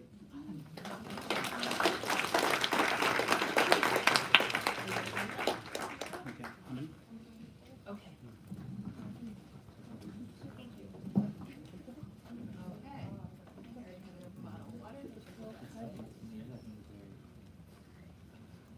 We have some questions out there.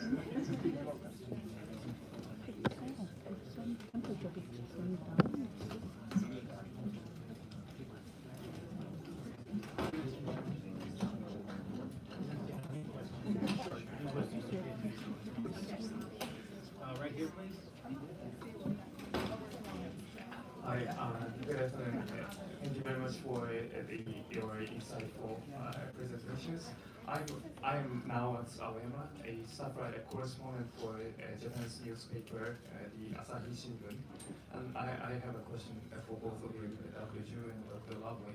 So today, Japanese Prime Minister Shinzo Abe met Chinese President Xi Jinping, and hoping to strengthen cooperative ties with China.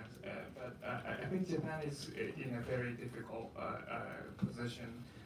Japan is challenging the rise of China, sharing the U.S. goal of addressing the so-called unfair trade practices, while Japan is also discouraging the United States from falling victim to protectionism and isolationism. So, many Japanese think that for Japan there is no choice but to strengthen the ties with the United States, whose military protects Japan. So, what do you think about this apparent rapprochement between Japan and China amid the U.S.-China dispute? And what do you think about Japan's role in this exponentially changing economic, geo-economic landscape? Okay, that's why you take one question right there. Glad we started with a small question. Hold on 1 second. Steve Landy, a private consulting firm, Manchester Trade, very good at asking short questions. Two quick observations. Observation number one is, I wish that Mr. Jundin can talk to Mr. Trump about our immigration policy, because many of us would like to see the caravan arrive in the United States and help make the U.S. a larger population. And two, what does amaze me, you are located 4 blocks from the U.S. Trade Representative's office, and I don't know why. Instead of students, we don't have 50 trade negotiators here, but this has been really educational and might even help the U.S. in terms of the negotiation. My quick questions are, one, according to the press, the U.S. is having a lot of trouble not only deciding when they want to negotiate with China, meaning when they think enough pressure has been applied, but what they want to ask China for. And the Chinese authorities have said innumerably, we don't know what the U.S. wants. Based on what you've discussed today, I guess my question is, what would you suggest that the U.S. should ask for in these negotiations in order to get a hold of this particular policy machine? Let me just stop there. Let me make one question. Thank you. Let's start with that. You want to start, Mary? Well, I can start talking about Japan. I mean, I think the role that Japan has played so far has been crucial, particularly in continuing to lead the movement to CPTPP.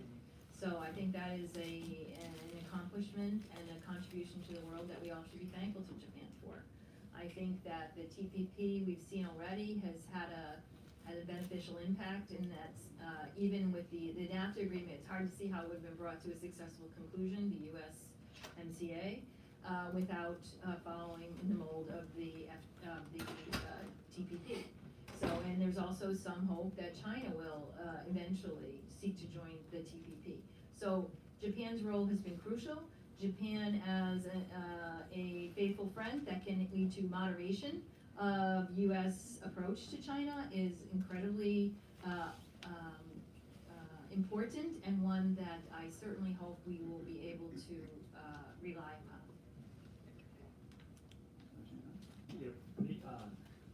Thanks for this question. I think so my title, Asian Community, is not my concept. It's raised by the former Japanese Prime Minister in the 1990s, right? I don't remember his name. So Asian communities. So that's so the deeper East Asia, the economic integration was actually pushed by the Japanese government, and was not actually, my memory, if it's correct, it was not supported by U.S. at that moment. However, I think for even 20 years later, you can clearly see the Asian value chain is there. So there should be more cooperations between Asian countries, including, so I think that Japan and China should work together to have deeper Asian integration. So that, I think, it's a very, very positive move by the Japanese government, and that's all very positive by Chinese government. And that's a good thing. Your question, you say the Japan's rule is difficult. I don't think so. From our research, when the U.S. and China has trade wars, there will be a third country effect, right? The third countries are happier. So your results shows the third country will be happier. So I think the Japan, if there are something, the Japan will gain from it. So I do not think the Japan's position will be more difficult. But certainly it's very crucial and very important to push what you raised 20 years ago about Asian community, to work together with China and to reform these global governments. That would be the important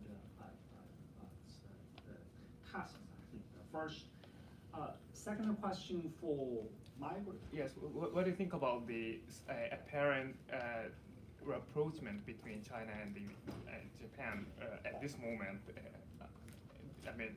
They are approaching, they are converging, right? So Japan is leading the TPP. Possibly China may willing to join TPP as well. If because US already exited from it, so it's why not, right? I don't think there's much obstacles between Japan and China to work together. I don't think that two countries should work together. There's no obstacles between two countries in economic integrations. That's one thing. For migration, is the question to me? You can answer, please. Is it a European migration or is migration in U.S. policy? I think his question, I mean, he was a comment. I think the question really is, what would we recommend the US ask for from China? So. Right, yeah. So I think it's a very good question, and it is confused to, I believe, not me, not China is confused, even administration themselves are confused. So they want really, because these several days I'm keeping asking what's the goal, what's the tool, why, what do you want to reach, what do you want to reach agreements between US and China. Here I think I have one observation. The past 40 years globalization, the achievements was driven by US and China, mainly by these two countries. And now US say, no, I don't want to work together as well. So US wanted to isolate China. But let me mention that according to retailing revenue, for example, the automobile sales this year, China has become the largest market in the world. So that pattern will not change. So if US is willing to isolate it from the largest market in the world,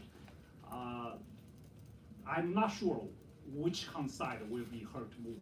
So that's, I definitely do not know. So I think there are issues. There are important issues like industrial policy issues. There are intellectual property rights protection issues. And then there are many issues. I do suggest two countries sit down and then to discuss for these issues and invite all of these economists, invite us to examine, to investigate what is really there and what's the violations, what's the agreements, and then keep work together to push another 40 years in the future. I think that will work better.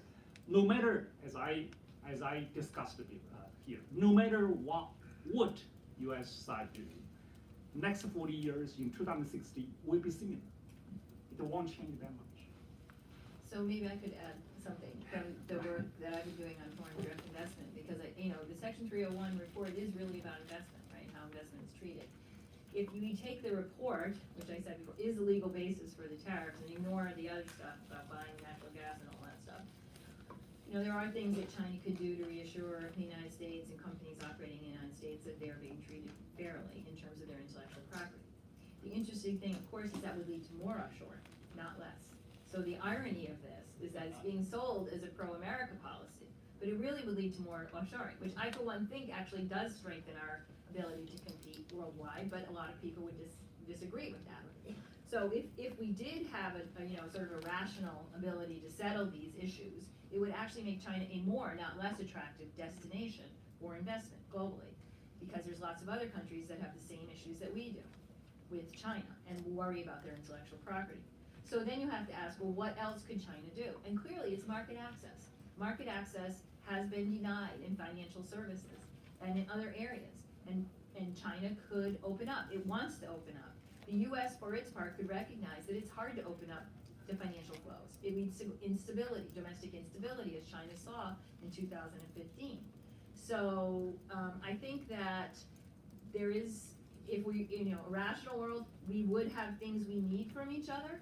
They would have economic impacts that are very different from those that President Trump talks about, but nevertheless would lead to a world with more trade, more efficiency, and greater wealth. A couple of quick questions, and we have to go quick right here, please. this is a question for Mary Lovely. You talked about how at the time of the last presidential election, it was immigration that was more on the minds of folks than trade.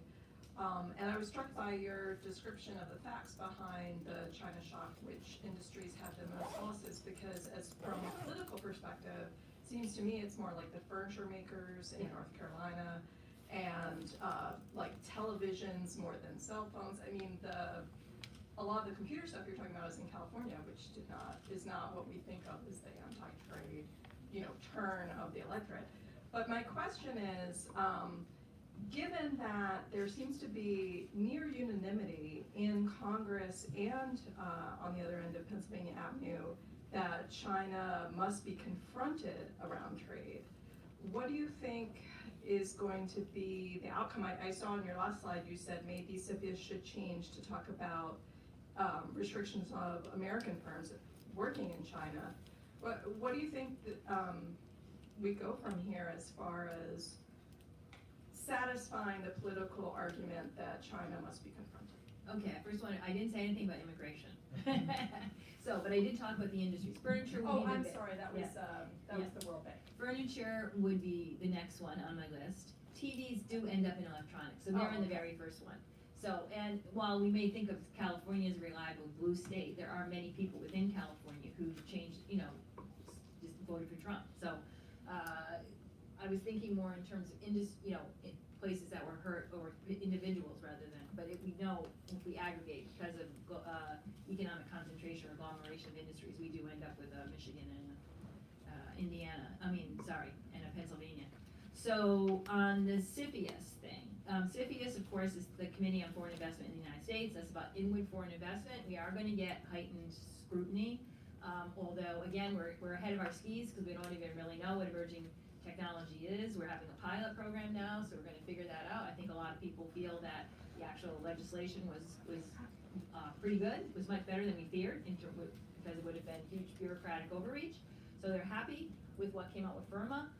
What we do on outward foreign investment is just a complete unknown at this point. So, but again, scrutinizing investment carefully might be one way we can deal with these fears of giving away, the entire cookie jar, right, of our tech secrets. So, but again, the fear always is that it will be used for protectionist purposes and it will be subject to capture by special interests. So those things. I would also take some, perhaps I'm naive, but I would contest your point that also, that the U.S. government is unified in its belief that we need to confront China. It's how you interpret that word confront. We clearly have issues, and Carolyn, I think, outlined some of the issues that have been really frustrating, including just a lack of progress in moving to liberalize because of the Doha round, just basically, going away.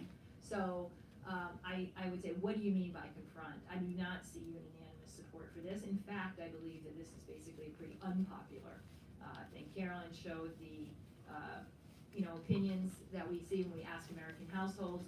There aren't any American businesses except those that are directly, like, yes, steel, but there's no steel using, that are supporting the tariffs. So I would say that this narrative that Americans are united behind the tariffs is wrong. I don't think Americans are, but I think that Congress represents us. And maybe some people here may find that funny. I understand that. Still, they will listen to their constituents, and as the pain gets bigger, I believe that they will listen because the screams will get louder. So, at least that's my hope. So. Okay, I'm sorry to say, we're going to have to cut it short and move on to the next panel. What's next, Kyle? So first, let's give them a round of first.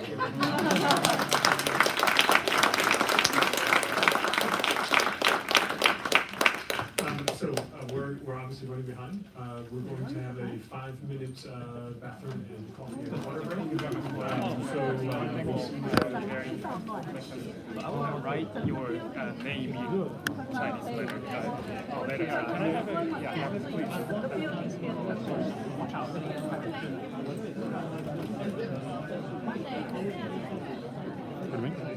You are based in Maui, China, right? Would you like if I could ask you to slide out of the way just briefly? Thank you.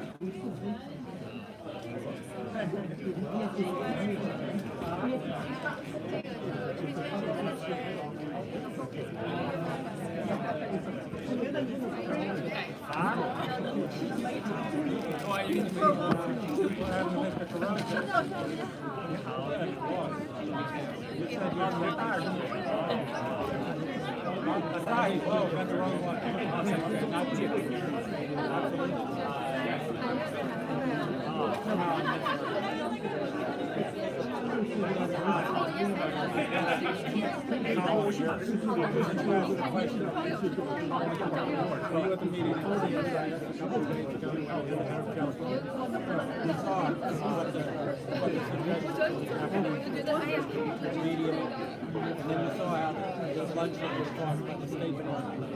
He said, we don't want you. No, she said, we don't want that bilateral. We don't want a third party. Michael Green just comment on that. And basically, I had to take back everything he said. They're probably in the video. I find it very revealing, particularly with the U.S. Not accepting it.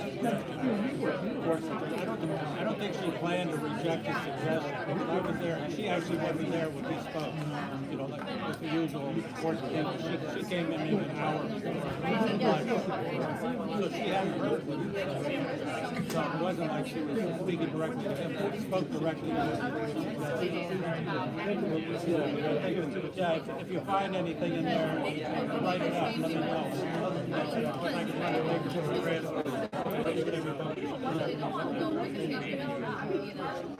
But you don't have other options, right? Because second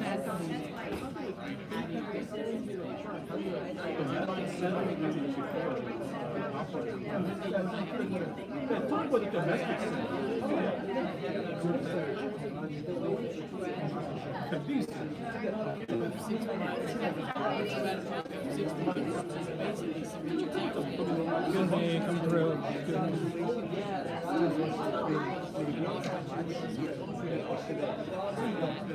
Yeah, I would.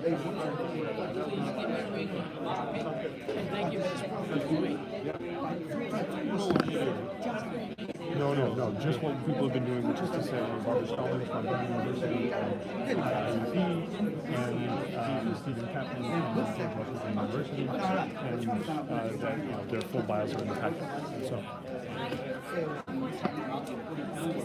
I'm sorry, just one moment.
But there are a number of reasons it might not be appropriate anymore. That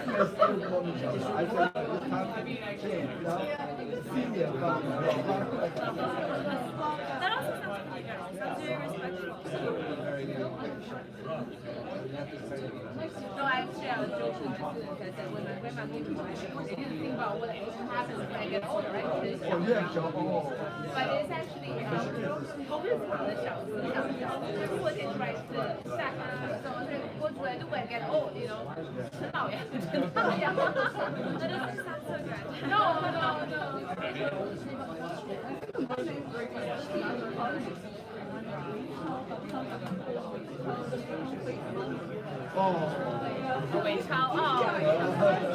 We all have our own issues.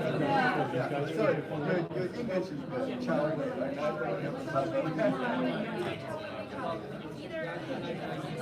Yeah, so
invited her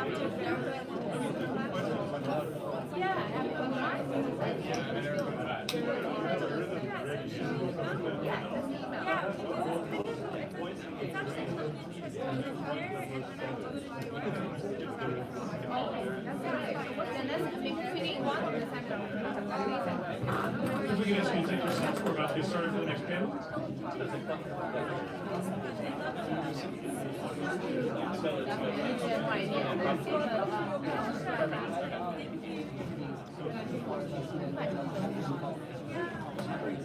Don't worry about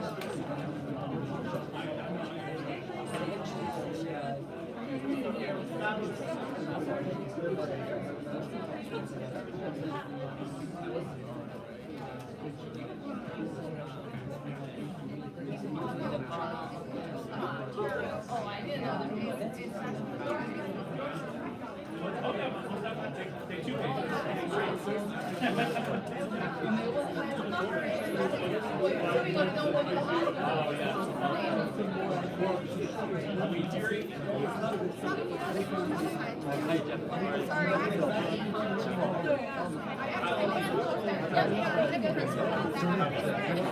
2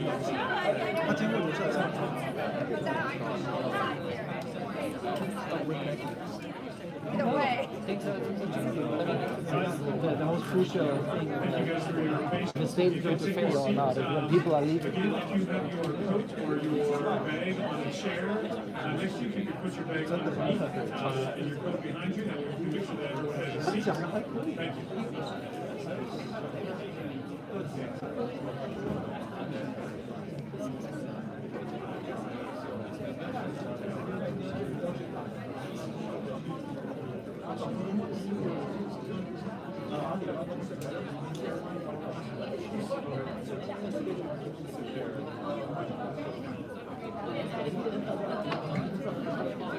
you. All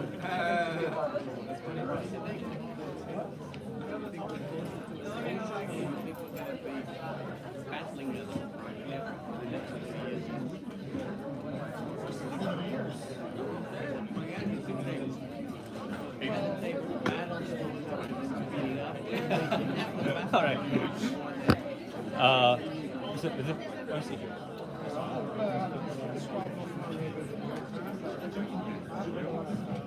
Good afternoon, everybody. I'm Ajay Chiver, and I've been what I should use Shanghai. Not the word to use in a China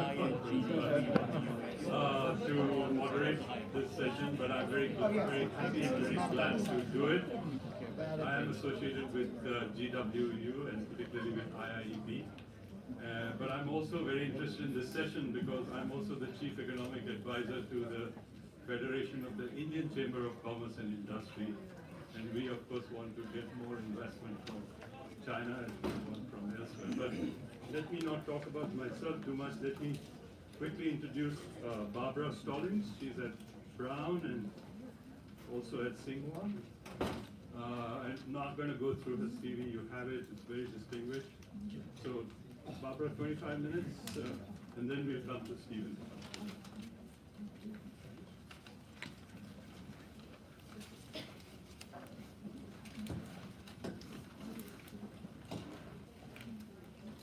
Okay, well, thank you for those of you who are staying till the end of the day. I think that's a compliment to Maggie and to IIEP for organizing such an interesting conference. I was going to start this presentation by explaining that it is a qualitative analysis for lack of data. But then after I heard Maggie and Nancy this morning, who had managed to go out and create data, I decided perhaps it's just because I have been too lazy to do the same work that they have done. Actually, I found out in the process of doing this presentation that I have more data than I thought. So maybe Stephen and I can do some comparative Latin America, Southeast Asia analysis. I like it. Okay, that's interesting. Okay. Some of this I think will be useful for Stephen's presentation as well. So there are three main types of financial resources that China provides to developing countries: foreign direct investment, policy bank loans, and foreign aid.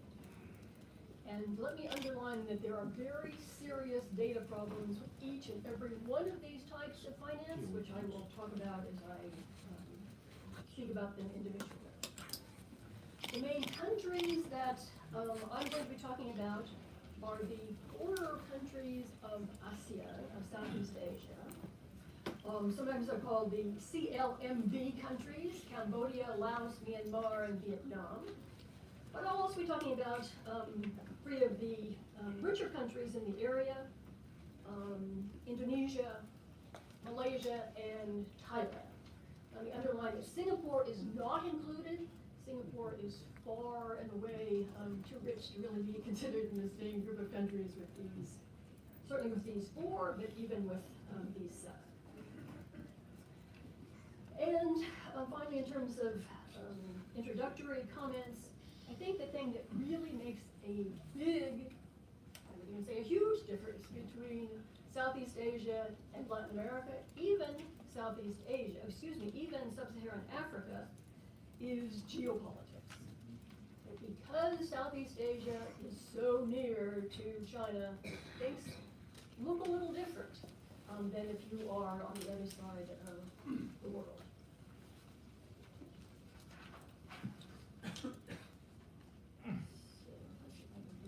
Yes, okay. So let's look at these three types of financial resources.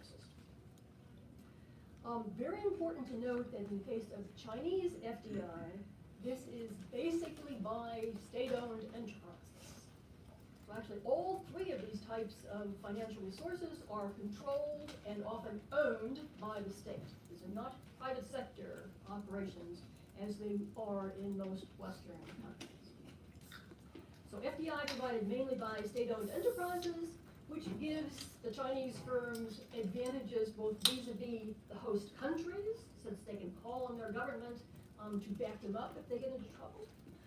But also, it gives them advantages in terms of other competitive providers of FDI because of the implicit guarantee by the Chinese government. In terms of sectors, just as you heard from Mary, there is a heavy concentration sector-wise, but different sectors than she was talking about. Basically, the sectors involved in FDI from China to Southeast Asia: energy, transportation, natural resources.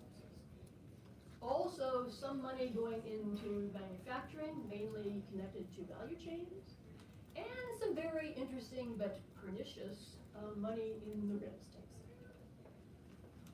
sector. There are frequent complaints made by host country governments and firms as well about Chinese firms not paying attention to the environment, abusing labor, sometimes importing Chinese labor as opposed to hiring local workers to carry out the projects, and a lack of transparency. Now, there's sort of things go on two sides in terms of lack of transparency. The Chinese are not promoting transparency, but neither are most of the governments in Southeast Asia, which tend to be authoritarian of one sort or another. So nobody's really very interested in having these relationships be very transparent. Data for FDI on the Chinese side come from an annual report that the Ministry of Commerce puts out every year on what they call OFDI, outward foreign direct investment. But there's also, which I had not used until a couple of days ago, a database put together by the Heritage Foundation, which is called China Global Investment Tracker. So the tables I'm going to show you come from the Heritage Foundation's data set. There are also some private proprietary sources of information as well, but these are the two public ones. Chinese policy bank loans. These don't really have too much of a counterpart in most industrial countries, certainly not here. The main institutions involved on the Chinese side are two. One is the China Development Bank, and the other is the non-concessional part of the Export-Import Bank. So the Export-Import Bank is divided into two pieces. One has to do with foreign aid, and the other has to do with these policy bank loans. The policy bank loans are given at commercial rates. There's generally not much information about the interest rates involved, which has led to a controversy about whether China is taking advantage of recipient countries by charging them more money, and with lack of transparency, nobody really knows. There are different opinions about this. There is substantial overlap between FDI flows and policy bank loans. On one hand, they finance similar sectors, but in addition, a lot of the FDI is financed by policy bank loans. Indeed, the charter of the Export-Import Bank says that their money must be carried out, their projects must be carried out by Chinese companies. This is what we used to call tied aid in the olden days. Data on policy bank loans are available for Latin America through a group of people at Boston University who have put together a set of data on these loans based on public announcements. This has been heavily criticized, but there's nothing else. So either you use these data or you don't have any data. So I was under the impression until a day or two ago that there were no similar sources of information for Southeast Asia, but I got in touch with the person who does the Latin America data collection, and he said they had done energy policy bank loans for the energy sector for everybody. Turns out that I don't have the information, in parts I didn't have time to do. I could have calculated, but I didn't. What share of total policy bank loans go to the energy sector in Southeast Asia? For Latin America, it's about 70%. So maybe we have a pretty good idea by just looking at energy loans for Southeast Asia as to what the rest of the loan portfolio would look like. And then finally, Chinese foreign aid. Today, at least in Southeast Asia, foreign aid is a far smaller source of financial flows than either policy loans or FDI. That was not always the case, and it's not the case of sub-Saharan Africa today. But in both Latin America and in Southeast Asia, foreign aid is small compared to other kinds of flows. There are two types of aid flows. One is money that comes from their foreign aid office, which interestingly is located in the Commerce Ministry, not in the Foreign Affairs Ministry as it is in most other places. But the Foreign Aid Office is in charge of grants and of zero-interest loans, whereas a lot of money comes from the Export-Import Bank's concessional window.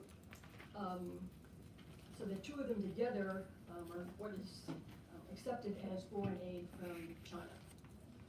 Again, there are data problems, because since China is not a member of the OECD's Development Assistance Committee, that means they have no reason to provide any money to the DAC, as members have to.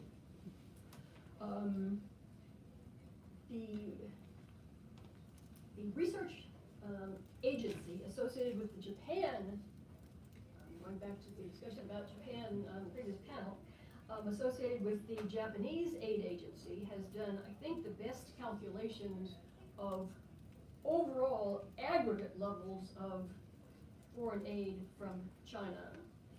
But there's no data on individual countries. These are completely aggregated data, total amounts. As a matter of fact, the Chinese government openly admits that foreign aid data are state secrets. There's some reasons that we can talk about as to why that's the case, but they certainly do not go out of their way to provide any information at all.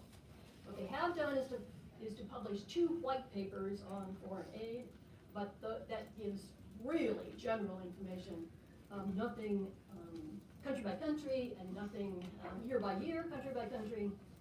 So we're left sort of trying to guess what's going on. Now here are 4 tables. We'll show you what I now think that we know about Chinese financial flows to these 7 countries that I mentioned: Cambodia, Laos, Myanmar, Vietnam, Indonesia, Malaysia, Thailand. So the first, I guess, we decided that there is no pointer here. Total FDI, according to the Heritage Foundation Data Bank, to all countries, I just calculated for the period since 2010, about a little over $1.5 trillion. The number for 2018 is interesting only for the following reason. This is not a partial year. This is January to June multiplied by 2. If there are no seasonal factors, that means there has been a really large drop in Chinese FDI between 1916-17 and 1918. We'll have to wait until there's actual real data for the year to find out if that's true. So most of the Chinese FDI goes to the United States, despite the problems that they have sometimes in getting in, to Europe, and to the wealthier countries in Asia itself, Japan, Korea, Singapore. So it's perhaps not surprising that the share of FDI that goes to these 7 Southeast Asian countries is a bit less than 4%. So the numbers look large or small, depending on your point of view, but a very small piece of China's money. Now what I've done here is to take these 7 countries and try to figure out how important Chinese FDI is in comparison to some kind of information about their economies. I use GDP here, we also could have used investment. You'll see that for a couple of countries, which I'll talk about individually in just a moment, Chinese FDI is really incredibly important. This is for the entire period. If we took an annual average for the case of Laos, that would be 22% of its GDP annually. For Cambodia, around 8% of its GDP annually coming from Chinese FDI only. That doesn't take into account other kinds of Chinese money. For other of these 7 countries, somewhat less, but still some numbers that are quite large. Here are the energy loans from the policy banks. In the total amount of loans, about for, in this case, through 2017, about $184 billion. Going to Southeast Asia, a little over 15 billion, and in this case, about twice the share of the money going through FDI goes to Southeast Asia, 8.5%. This is logical because not that much of policy bank loans go to industrial countries. We would expect this result to happen. I guess one other interesting thing is to have a look, even though this is some share of policy bank loans, that still the absolute amounts are substantially smaller than FDI. So FDI is the largest source of money, followed by policy banks, and followed then by foreign aid. Now, these are the foreign aid numbers calculated by the Japan Aid Agency Research Institute. If you look over the next to the last column, these are total monies in dollars, in billions of dollars. And then I have made an estimate based on information in the white papers on foreign aid that Southeast Asia probably gets somewhere around 20% of that total. It may be less. And so that gives you just a little over $7 billion in foreign aid. So much less important than either of these other kinds of flows. Now, geopolitics, which I would not even talk about if I were giving a presentation on Latin America. But unlike other regions, geopolitics provides the crucial context in which financial flows take place. These relationships we're going to look at both in terms of hard power and in soft power. Hard power basically using military resources and also aggressive use of economic resources to try and pressure neighbors to provide whatever it is that China wants. In some cases it's control over territorial waters in the South China Sea.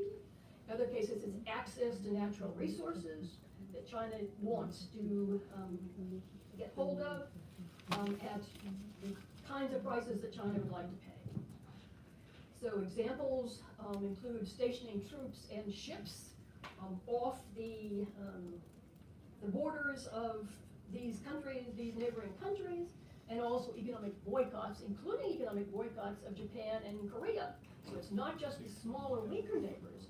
They've used these tactics on larger, stronger neighbors as well. Soft power, which someone published a book a few years ago called talking about China's charm offensive in Southeast Asia. So soft power basically China is using to offset some of its less friendly demands in the hard power area. So an example of soft power, China has been very actively involved in working with ASEAN, the Organization of Southeast Asian Nations. That was China's first ever FTA, was signed with the ASEAN group, and it provided what was called an early harvest of benefits. That is, in general, agreements are phased out in an FTA over usually a decade, and China put a lot of things that were very interesting to Southeast Asia in the immediately available category. In addition, China has given not only money to the individual countries, but also to ASEAN as a group, and has been very active in the Greater Mekong projects, which are, ASEAN is really the center of that area, of the Mekong Delta area.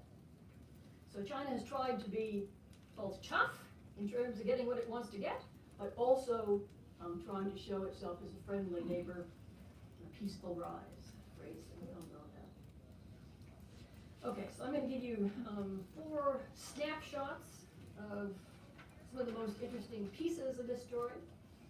The first is of Cambodia and Laos, its 2 smallest neighbors, and both ruled by one hand Laos, a Communist Party, and Cambodia by Hun Sen, who is one of the longest ruling leaders in the entire world. These 2 countries, as you saw, have received enormous amounts of resources, especially in comparison to the size of their own economies. Since Laos is the smaller, it has some of the more dramatic examples. So there is a train that the Chinese are building that goes from Yunnan province to Thailand. It passes through Laos, and they have offered Laos a loan to pay for that section of the railroad, which is equal to more than Laos's entire GDP. In return, these 2 governments have been among China's strongest supporters in the region, trying to make sure that any criticism is deflected at any kind of ASEAN meetings. Some people call them China's proxies in the region. Myanmar. China's relations with Myanmar started with a quite brutal military coup in 1988. As a result, the Western countries pulled out in terms of financial resources for Myanmar/Burma. And in addition, they convinced Japan to pull out as well, which is very important because Japan was at that point in time the largest provider of both imports and financial resources to Myanmar. So China did what it has done in many parts of the world. It stepped into the breach. Western countries pulled out. China said, oh, okay, we don't care too much about what kind of government you have, so we'll step in and provide you with money. So they did. And many of the projects that they financed were particularly closely related to China's own interests. Dams that would provide electricity that would be exported back to China, and various kinds of transport routes. For example, the Laos train that would link China with various parts of the region. So that when a semi-democratic government returned to Myanmar a few years ago, there were some very extensive citizen protests against the Chinese, partly for environmental reasons and partly because they thought that China was getting all the benefits of the money that was going in. And as a result, several very large, billions and billions and billions of dollars of projects were canceled. Vietnam. Vietnam is an interesting case, but we're going to skip over it and talk about Malaysia. I've only got 1 minute. I do want to get the conclusions in. Vietnam's an interesting case. Somebody could ask me about it in the Q&A. One of the most dramatic cases in the region doesn't involve these poorer countries, it involves one of the wealthier countries. And as anybody who reads the newspapers about what's going on in Asia knows, Mahathir Mohamad was re-elected as prime minister earlier this year. And one of his first actions was to cancel 2 large Chinese projects. One was a $20 billion railroad project, and another was a somewhat smaller gas pipeline. So basically he said 2 things. He said, we've already got too much debt. we don't want to have our debt be any larger. But it's also the case that China is engaged in some tactics that have made countries in the region quite nervous, particularly with Sri Lanka, which had a large loan from China that they couldn't service. And so China said, okay, we'll just take over some of your territory and port in return for you're not being able to service your debt. So Mahathir was worried about that. Pakistan has been worried about that, and some other countries as well. Conclusion. So my main point I think here is that China's economic relations with Southeast Asia are substantially different than its relationships with other developing regions. And the most important reason is the geopolitical context, and the lack of any part of that context is the lack of many other countries sort of peering over China's shoulder, as the United States does, at least to some extent, in the case of Latin America. So also, economic relations, both trade and finance, have been more tightly linked to China's own interests in the case of Southeast Asia than they have been in other regions. And therefore, I think it's really important to look at China's relationships with developing countries in a comparative framework, as opposed to assuming that it's sort of China's relations with developing countries are all the same, because I think they're really not all the same. Thank you very much. And now you hear another story. You should get a reward for staying on time.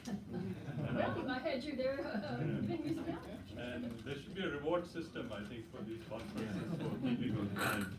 But you will certainly get a reward for that, and I hope our next speaker will also get a reward for that. He's a very distinguished Stephen Kaplan from George Washington University. You have his CV. It's a very, I'm not going to get into all of that to save time, but the floor is yours, Stephen. And remember the reward as well. Yes, incentives. We're economists, right?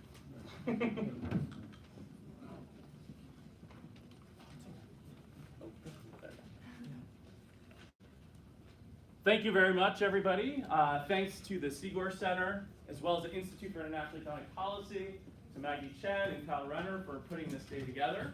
I'm fortunate enough to be able to come every year, and I always learn so much, so thank you very much. It's a terrific public good that we have.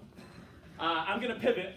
You just learned through Barbara Stalling's presentations about China's role in Southeast Asia. She also wrote a terrific book on it. So it came out about a year ago, I think now, so definitely a great resource. I'm going to pivot to Latin America. And in general, I think Barbara already laid out some comparative stylized points, right? One, because of sort of regional factors, geopolitics weighs very heavily in some of the investments that we see. I'm told I have a theatrical voice. But no, really, it's not very. Okay. Perfect. Yeah. Essentially, compared to Latin America, what we heard was Southeast Asia tends to be very geopolitical in sort of the motivation of some of this overseas aid. Comparatively in Latin America, the history has been one in which the flows have been much more commercial. As Barbara was alluding to, certainly recently, more from the US perspective, we've seen sort of an emphasis on what do these flows mean, and sort of a theme that's been more geopolitical from the US side in terms of circumspection about these loans, and using the Sri Lankan kind of cases where you do have a tremendous amount of debt built up, and then China sort of takes equity as a result, as a way of sort of saying, hey, Latin America, be wary, perhaps. What I'm going to do today is essentially threefold. I'm going to start by looking at primarily the policy bank loans. Policy bank loans within Latin America. Barbara had categorized finance by aid, FDI, and policy bank loans. I'm going to be primarily looking at finance, comparing it to Western finance, asking the question, right, are these policy bank loans any different from Western finance? If so, what are the implications? And then I'll also look at some of the cost and benefits of using China as a creditor compared to using some more traditional Western sources as a creditor. My methods in general are multi-method. This is also a book project, so you see both sort of some of the empirics I've done, but also some of the comparative case study work too. So right here we have, since the global financial crisis in 2008, you can see that you've had sort of flows, financially cross-border flows, from places like Germany and the United States trending downward, while simultaneously you see flows from China increasing over time. At the same time, if you think about, okay, some of the flows that Barbara was talking about earlier, you can also see, right here is Chinese bank lending, and as that's increased over time, you've also seen, within Latin America, trade increasing and FDI increasing as well, right? Whether you measure it through MOFCOM or other sources. So I'm going to make the claim that yes, Chinese capital, Chinese credit is different, right? So I'm going to highlight some of the reasons why I think it's different, and then I'll get into some of the implications, right? So first of all, something being in DC, you've heard a lot about, which is non-conditional lending. So unlike Western policy conditionality, Chinese investors tend not to impose onerous policy conditions, right? So you might be saying, what? Yes, there are commercial conditions, we'll get to that later, but they tend not to have the kind of policy conditions such as you have to balance your budget, privatize, things like this, right? And that falls from the official doctrine of non-intervention in domestic affairs, right? From the 5 principles of peaceful coexistence. Instead, financing is secured through loans collateralized by future commodity deliveries, right? Those are oil for loan contracts, where essentially China lends money to a country, and at the same time, the country uses proceeds, sales from its state oil company that are directed to China, that China imports basically in exchange for those loans, right? They also use guaranteed contracts with Chinese firms, as well as commitments to buy Chinese machinery. So this is very important too in the context. Remember Mary Lovely's presentation earlier today, she highlighted the importance of electronics and machinery imports coming to the United States from China. It's a very similar theme within Latin America. Latin America sells its commodities to China, but in exchange, a lot of the imports tend to be in machinery, electronics, things along these lines. And in the same way, these loan contracts, right, are used as a trade promotion tool, right? So yes, you get these loans, but then, conditional on getting these loans, not only do you use Chinese firms, but you also have to buy machinery, electronics, etc. from China. So if you're building a hydroelectric plant, turbines are coming from China. If you're building a railroad, right, then engines are coming from China. So what does this mean in terms of the way money flows in and out of Latin America? Well, I think by having this lack of conditionality and policy conditionality, you get a few things. You get a long maturity structure. So Chinese loans tend to be about 17 years compared to, say, 5 years for private creditors in the region. This can be similar to other bilateral lenders, right? So this is in line with what we see, for even lending coming from a bilateral standpoint from a Germany or from a US. The biggest difference here is scale and an infrastructure orientation. In addition to that, there's also a high risk tolerance, right? So what I deem patient capital, right? So policy bank investors, because it's infrastructure oriented, because the horizon's very long, even when the business cycle turns and traditional finance might start leaving countries, this finance tends to stay within country. Why? Well, this is also part of China's foreign economic policy aimed at internationalizing firms, right? So they're looking at gaining cheap assets. If there's a downturn, that's an opportunity to buy cheap assets. Gaining market share, improving key logistical skills such as marketing, distribution, local engineering capabilities as well. All oriented towards this internationalization of Chinese firms, very similar to what Japan did historically as well. Also, compared to if we think of in our community in DC, when you think of typical World Bank loans, et cetera, there's a lot of talk of bankable projects. Comparatively, policy banks are used differently, right? They create strategic credit spaces in risky environments, right? So you see China going into places such as Venezuela, such as Ecuador, where maybe other countries are a little more reticent to enter, or Brazil recently, with also the turmoil that's been in Brazil.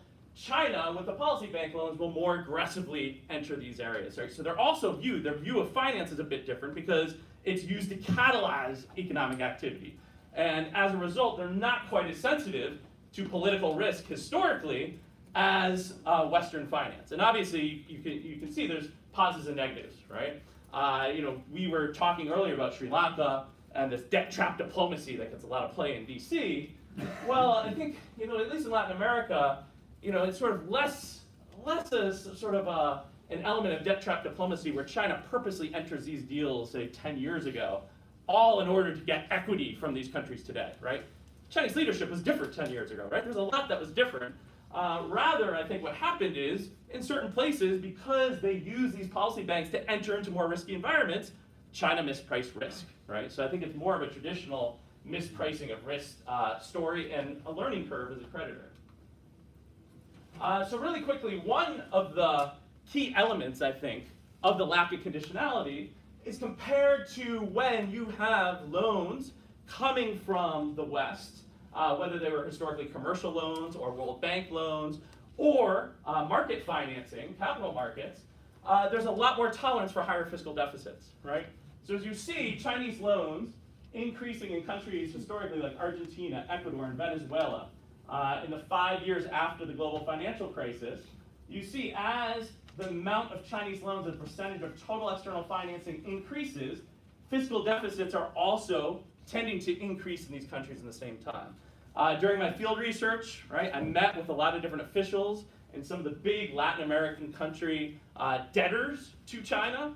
Effectively, they communicated very clearly that they never had policy conditions, right? They never had to worry about what they were doing with their fiscal balance. There was other conditions, but not necessarily policy conditions. So we'll quickly look at this in a few other ways.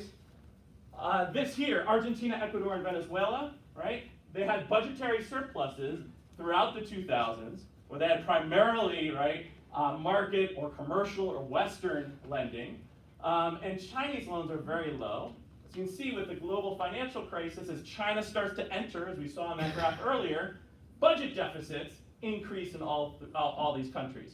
Now, of course, you might say, well, these countries certainly countercyclically are responding to the downturn, and that's true, but the fiscal deficits, right, are sustained, right? They don't even ever come back, and I think in part that's because of the lack of scrutiny about budget balances through Chinese loans.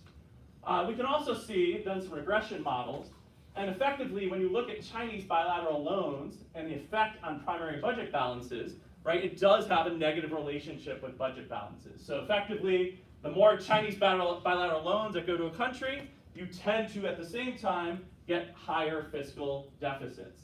I also see that there's a partisan effect as well, where left partisans tend to be even more likely to increase fiscal deficits. You can see this in this chart as well, whereas China's state-to-state lending as a percentage of GDP gets higher, you also tend to have left governments spending more than right governments. And of course, right, there's a causal question there, right? Is it left governments that just want to spend more, or is China purposely targeting these governments? In my field research, I often find that left governments are they're appealing to China, right? They're trying to get loans from China in a sense. They're even rewriting local laws in Argentina, Ecuador, and Venezuela in order to be able to source Chinese financing directly. So, cost and benefits from Latin America's debtor perspective, right? What are the costs and benefits of this relationship? Because I've said, hey, you got more room to maneuver, less policy conditionality, hey, that might be good, right? Maybe that's a good deal. And many Latin American countries see it as a good deal, right? They see it as a development opportunity, even in terms of infrastructure, right? Earlier, Barbara was talking about the importance, right, of infrastructure in these aid packages and loan deals. Effectively, Latin America's investment, right, in infrastructure was a mere 0.6% of GDP in the 2000s, compared to 3% rates in the 1980s, right? So as Latin America went through its big austerity period in the 1990s, where did they cut? They cut infrastructure, right? And even today, the region still has these infrastructure deficits. Along comes China and saying, hey, we'll build railways, highways, ports, and other projects, right? Latin America's thrilled. They're viewing this as a development opportunity, right? And then you add on the idea that they can get more policy space, not have sort of this fiscal policy conditionality, and they view generally that these loans are very good. The flip side, right? Any creditor, there are costs and benefits. What are the costs? Well, instead of policy conditionality, you get commercial conditionality, meaning loans are tied to Chinese firms, products, and machinery. As Barbara was mentioning, very similar to Tide Aid historically. But what's really important for Latin America is to negotiate, right? There's big differences country to country within Latin America depending upon whether they negotiate for local content. At times when Latin American countries have been desperate for financing, they haven't negotiated, I think, as well with China as they should have. So there is a cost from that standpoint. There's also the middle income trap, right? Another meme within Washington, D.C. gets a lot of attention. The idea that essentially middle income countries could stagnate over time, right? And they need to upgrade from an industrial perspective. So when you look at China's rationale for foreign economic policy, particularly in Africa, the rationale is, okay, we can outsource essentially labor-intensive manufacturing to Africa and still maintain a foothold in labor-intensive manufacturing industries even as labor costs are increasing in China. Latin America, comparatively, very high labor costs. We do see some manufacturing, mostly in Brazil, but there's investment, right, as Barbara pointed out before, much of it is in the extractive and energy sectors. Other costs, right? Venezuela also gets a lot of attention today. Indebtedness, right?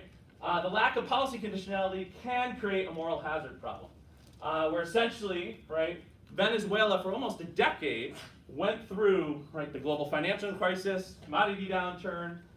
China continued to lend up until about 2016. The spigot really started to close.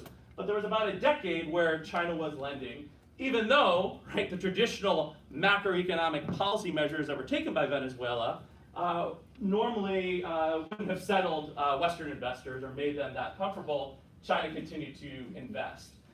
This year we see in Venezuela countries not only in a historic crisis, historic inflation.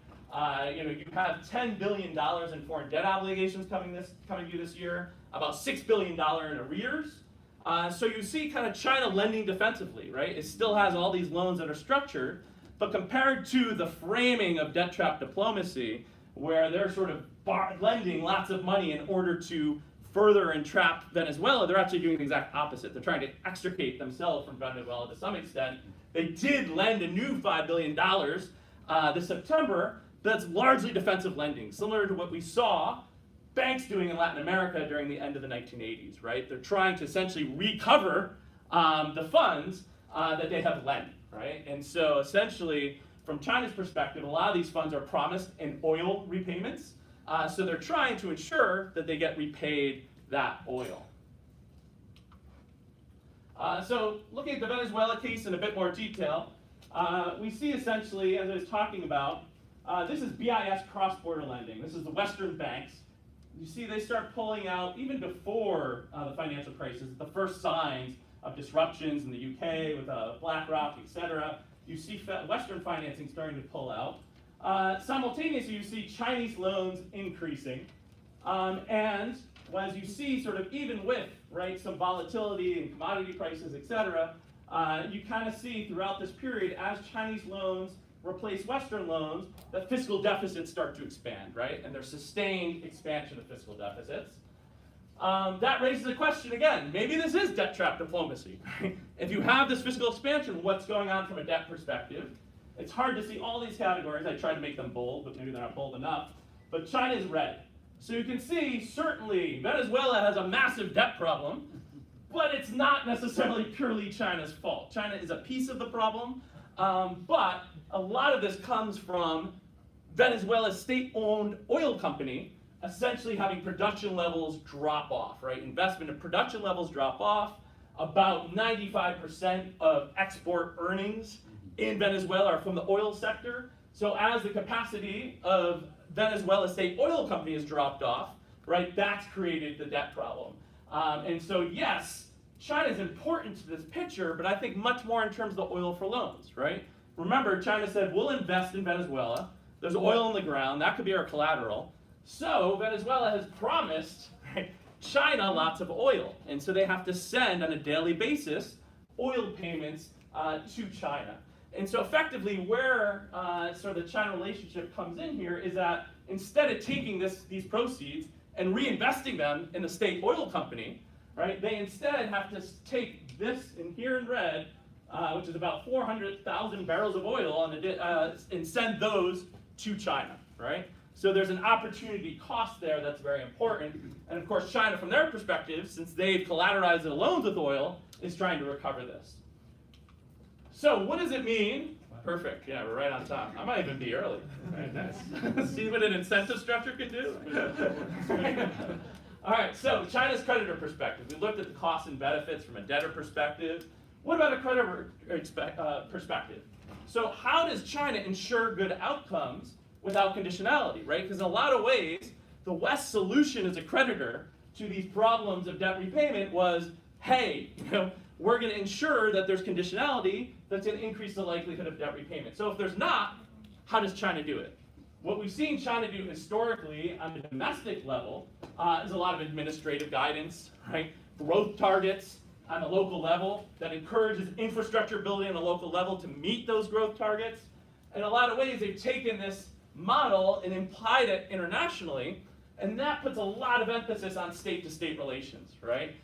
When there are problems in terms of investment disruptions, et cetera, they look towards the state-to-state relationship in order to solve those problems. So China, obviously, compared to, if you look at historically, they're investing a lot of their reserves in US treasuries that were very low yielding. The extent to which they're instead investing in these projects internationally, they can take some loss, right? It's a portfolio approach, they can take some loss.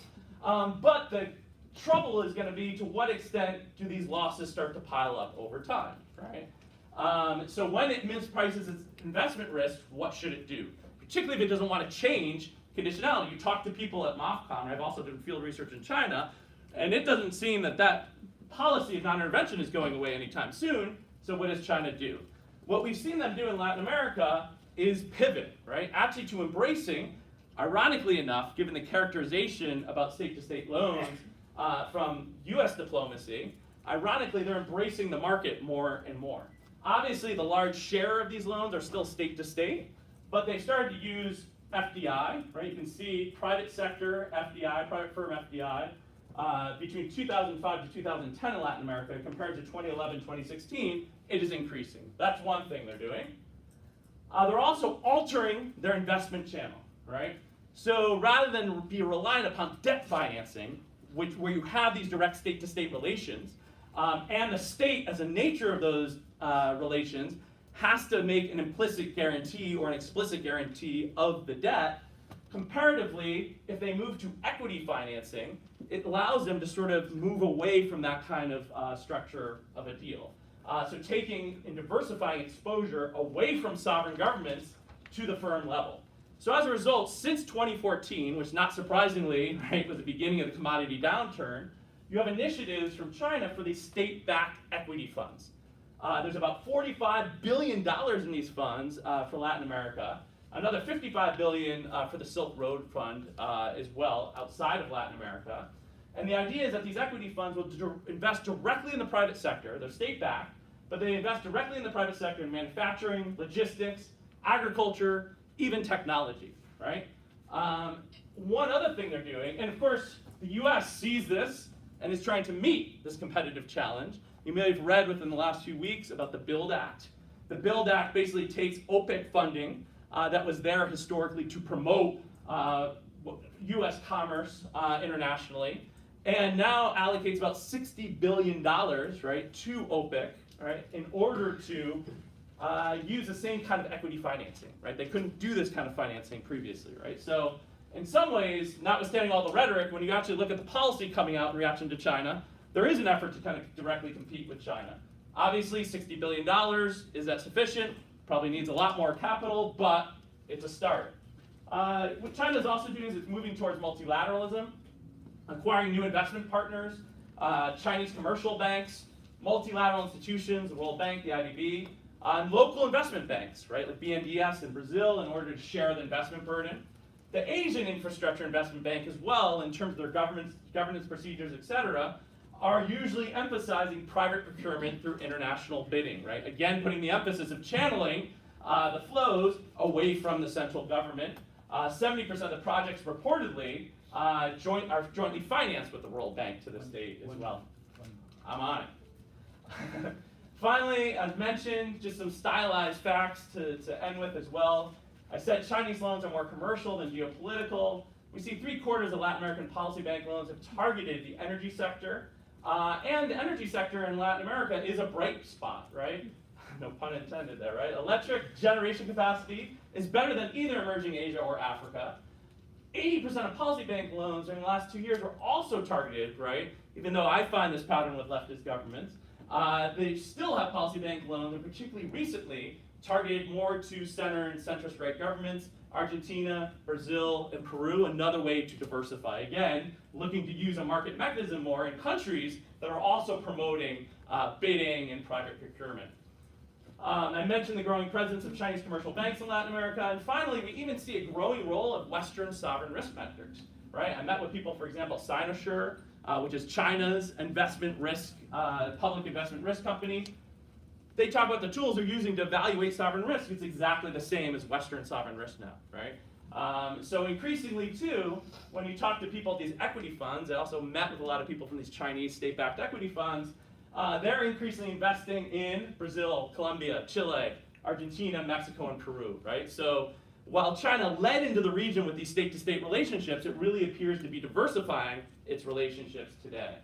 And I think sort of the bottom line that we've seen in the case of Venezuela, and my point about defensive lending, really reflects Keynes' old commentary, right? The old saying holds, owe your banker £1,000 and you're at his mercy. Owe him £1 million as the position is reversed. I think that's what we're seeing in Venezuela, where China, rather than sort of leading with the policy of debt trap diplomacy, is really lending defensively, trying to recover its oil by helping spur more oil production within Venezuela.